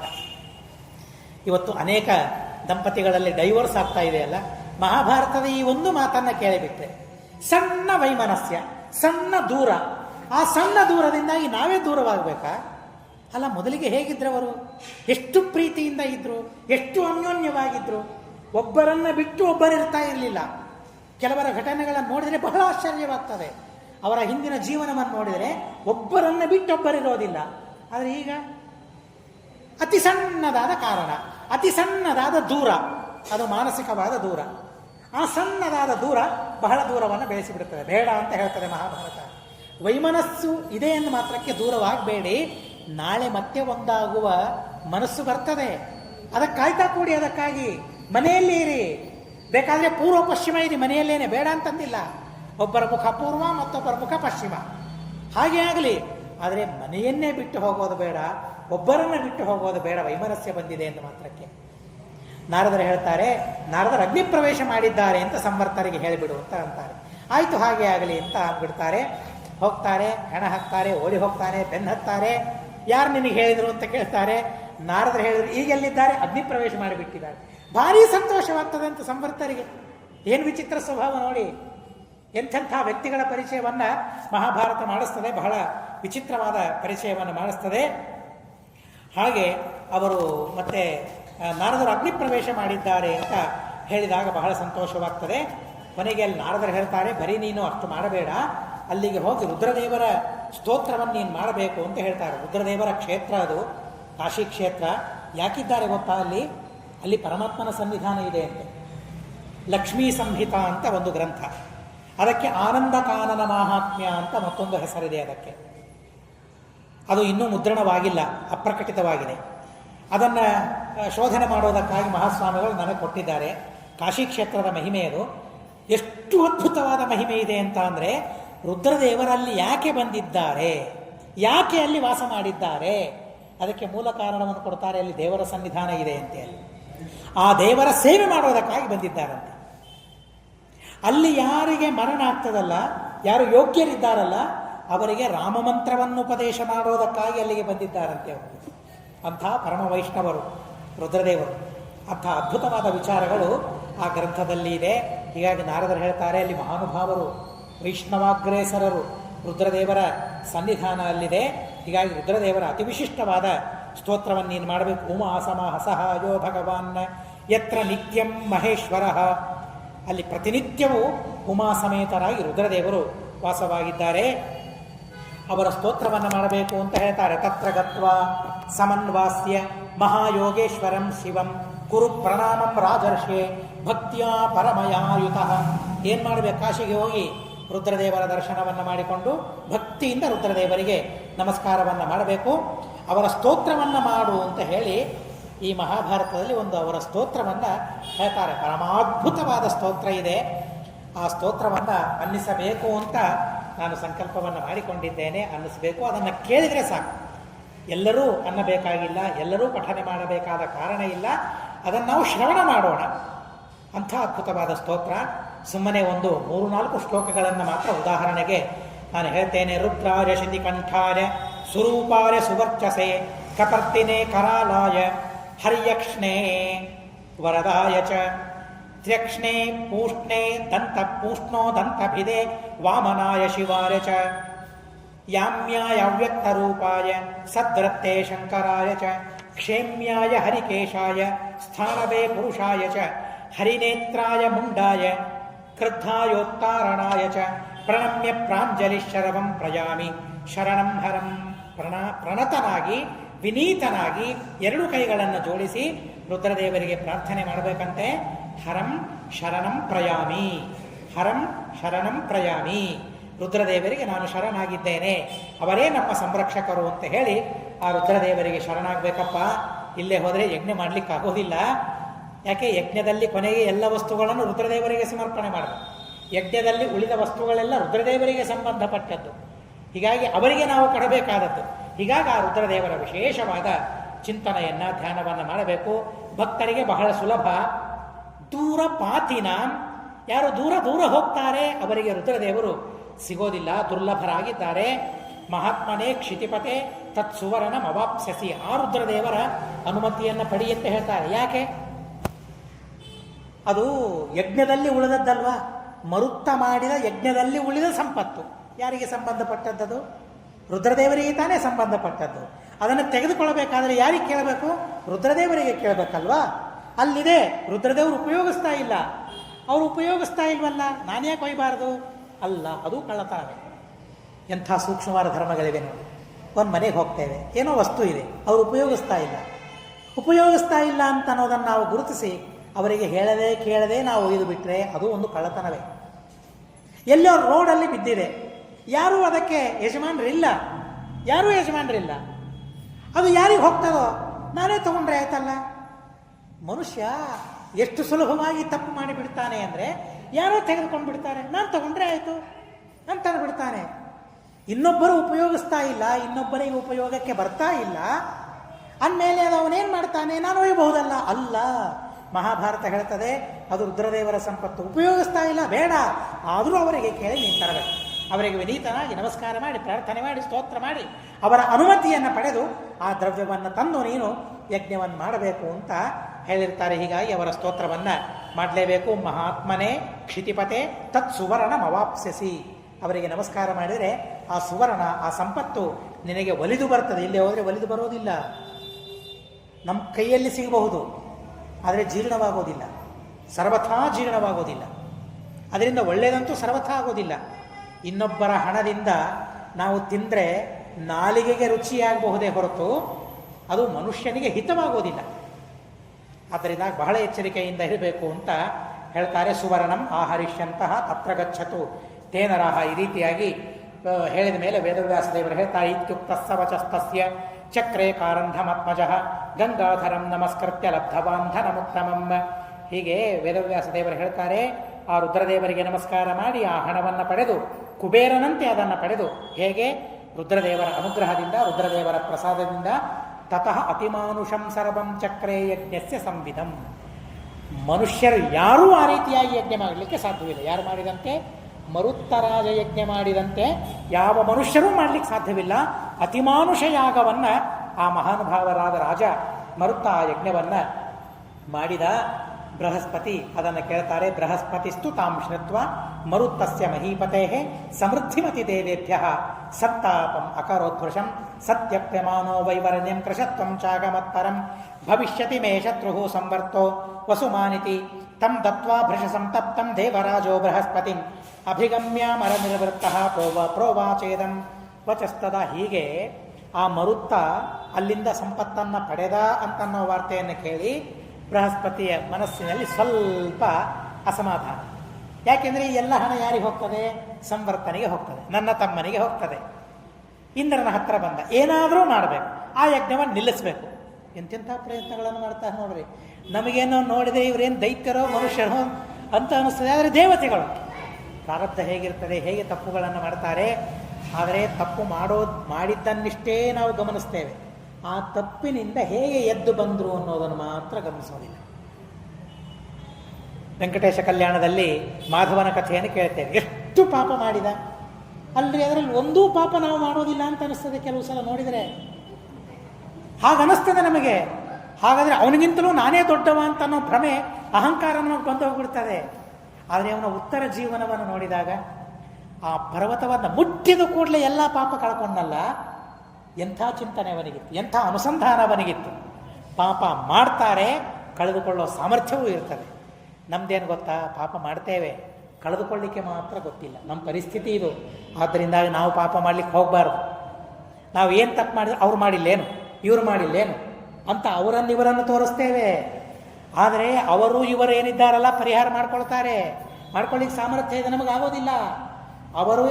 ಇವರನ್ನು ತೋರಿಸದೆ ನನ್ನನ್ನು ನಾನು ನೋಡ್ಕೊಳ್ಳೋಣ, ಇಲ್ಲಪ್ಪ ನನಗಾಗೋದಿಲ್ಲ, ಆ ಪಾಪವನ್ನು ಮಾಡಿ ಪರಿಹಾರ ಮಾಡ್ಕೊಳ್ಳಿಕ್ಕೆ ನನಗೆ ಸಾಮರ್ಥ್ಯ ಇಲ್ಲ, ಮಾಡಲಿಕ್ಕೆ ಹೋಗೋದಿಲ್ಲ ಅಂತ ಪಾಪದಿಂದ ದೂರ ಇರಬೇಕೇ ಹೊರತು ಪಾಪವನ್ನು ಮಾತ್ರ ಸರ್ವಥಾ ಮಾಡಲಿಕ್ಕೆ ಹೋಗಬಾರ್ದು. ಇಂದ್ರನ ಕಡೆಯಿಂದ ಅದನ್ನು ನಿಲ್ಲಿಸಲಿಕ್ಕೆ ನೋಡ್ತಾನೆ, ಆದರೂ ಸಹ ಅದನ್ನು ನಿಲ್ಲಿಸಲಿಕ್ಕೆ ಆಗೋದಿಲ್ಲ. ಅತ್ಯದ್ಭುತವಾದ ಯಜ್ಞವನ್ನು ಆ ಮರುತ್ತ ಮಾಡಿದ.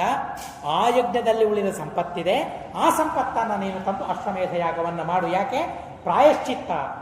ನೀನು ಮಾಡಿದ್ದು ತಪ್ಪಲ್ಲ, ನೀನು ಮಾಡಿದ್ದು ಪಾಪ ಅಲ್ಲ, ಆದರೆ ನೀನು ತಿಳಿತಾ ಇದ್ದಿ, ಅದಕ್ಕೊಂದು ಪ್ರಾಯಶ್ಚಿತ್ತ ಬೇಕು ಅಂತ ಕೇಳ್ತಾ ಇದ್ದಿ. ಆ ಪ್ರಾಯಶ್ಚಿತ್ತವನ್ನು ನೀನು ಮಾಡು. ಪಾಪನೇ ಮಾಡದೇ ಇದ್ದಾಗ ಪ್ರಾಯಶ್ಚಿತ್ತದಿಂದ ಏನು ಲಾಭ ಅಂತ ಪ್ರಶ್ನೆ ಇರ್ತದೆ. ಪಾಪ ಮಾಡದೇ ಇದ್ದರೂ ಆ ಯಜ್ಞವನ್ನು ಮಾಡಿದಾಗ ಅದರಿಂದ ಧರ್ಮಾಭಿವೃದ್ಧಿಯಾಗ್ತದೆ ಅಂತ ಉತ್ತರ. ಯದ್ಯಪಿ ಪಾಪ ಇಲ್ಲ, ಅದಕ್ಕೇನು ಪ್ರಾಯಶ್ಚಿತ್ತ ಅಲ್ಲ, ಅದು ಪಾಪಕ್ಕೆ ಪ್ರಾಯಶ್ಚಿತ್ತ ಅಲ್ಲ, ಪಾಪ ಪರಿಹಾರವೂ ಅಲ್ಲ, ಪಾಪ ಇದ್ರೆ ಪರಿಹಾರ. ಹಾಗಾದರೆ ಅದೇನಾಗ್ತದೆ ಅಂತಂದರೆ ಅದು ಅವರ ಧರ್ಮಾಭಿವೃದ್ಧಿಗೆ ಸಾಧನವಾಗ್ತದೆ ಅಂತ ಹೇಳ್ತಾರೆ. ಇಂದ್ರ ಮಾಡಿದ ಯಜ್ಞವನ್ನು ನಾವು ಕೇಳ್ತೀವಲ್ಲ, ಧರ್ಮಾಭಿವೃದ್ಧಿಗೆ ಅದು ಸಾಧನವಾಯಿತು ಅಂತ ಹೇಗೆ ಕೇಳ್ತೇವೆ, ಹಾಗೆ ಧರ್ಮರಾಜನ ಧರ್ಮಾಭಿವೃದ್ಧಿಗೆ ಆ ಅಶ್ವಮೇಧ ಯಾಗ ಸಾಧನವಾಯಿತು. ಆ ರೀತಿಯಾದ ಯಜ್ಞವನ್ನು ಮಾಡಿದ, ಯಜ್ಞವನ್ನು ಮಾಡಿಸೋದಕ್ಕಾಗಿ ಎಲ್ಲರೂ ಸಿದ್ಧರಾಗಿದ್ದಾರೆ ಅಂತ ನಾವು ವಿಷಯವನ್ನು ತಿಳಿಯುತ್ತಾ, ಅಸ್ಮದ್ ಗುರುವಂತರ್ಗತ ತಾತ್ವಿಕ ದೇವತಾಂತರ್ಗತ ಭಾರತೀರಮಣ ಮುಖ್ಯ ಪ್ರಾಣಾಂತರ್ಗತ ಶ್ರೀಕೃಷ್ಣಾರ್ಪಣಮಸ್ತು. ಅಕ್ಷರಂ ಕರ್ಮ ರಸ್ಮಿನ್ ಪರೇ ಸ್ವರ್ಪಿತಂ ಪ್ರಕ್ಷರಂ ಯಾಂತಿ ದುಃಖಾನಿ ಯನ್ನಾಮತಃ ಅಕ್ಷರೋ ಯೋ ಅಜರ ಸರ್ವದೇವಾಮೃತ ಕುಕ್ಷಿಗಂ ಯಸ್ಯ ವಿಶ್ವಂ ಸದಾ ಅಜಾದಿಕಂ ಪ್ರಣರಾಮೋ ವಾಸುದೇವಂ ದೇವತಾ ಮಂಡಲ ಖಂಡಮಂಡನಂ. ಹರಿ ಓಂ ಹರಿ ಓಂ ಹರಿ ಓಂ. ಅನೇನ ಭಾವಿಯತ್ ಪುಣ್ಯಂ ಅವಾಪ್ನೋತು ಗುರುರ್ಮ.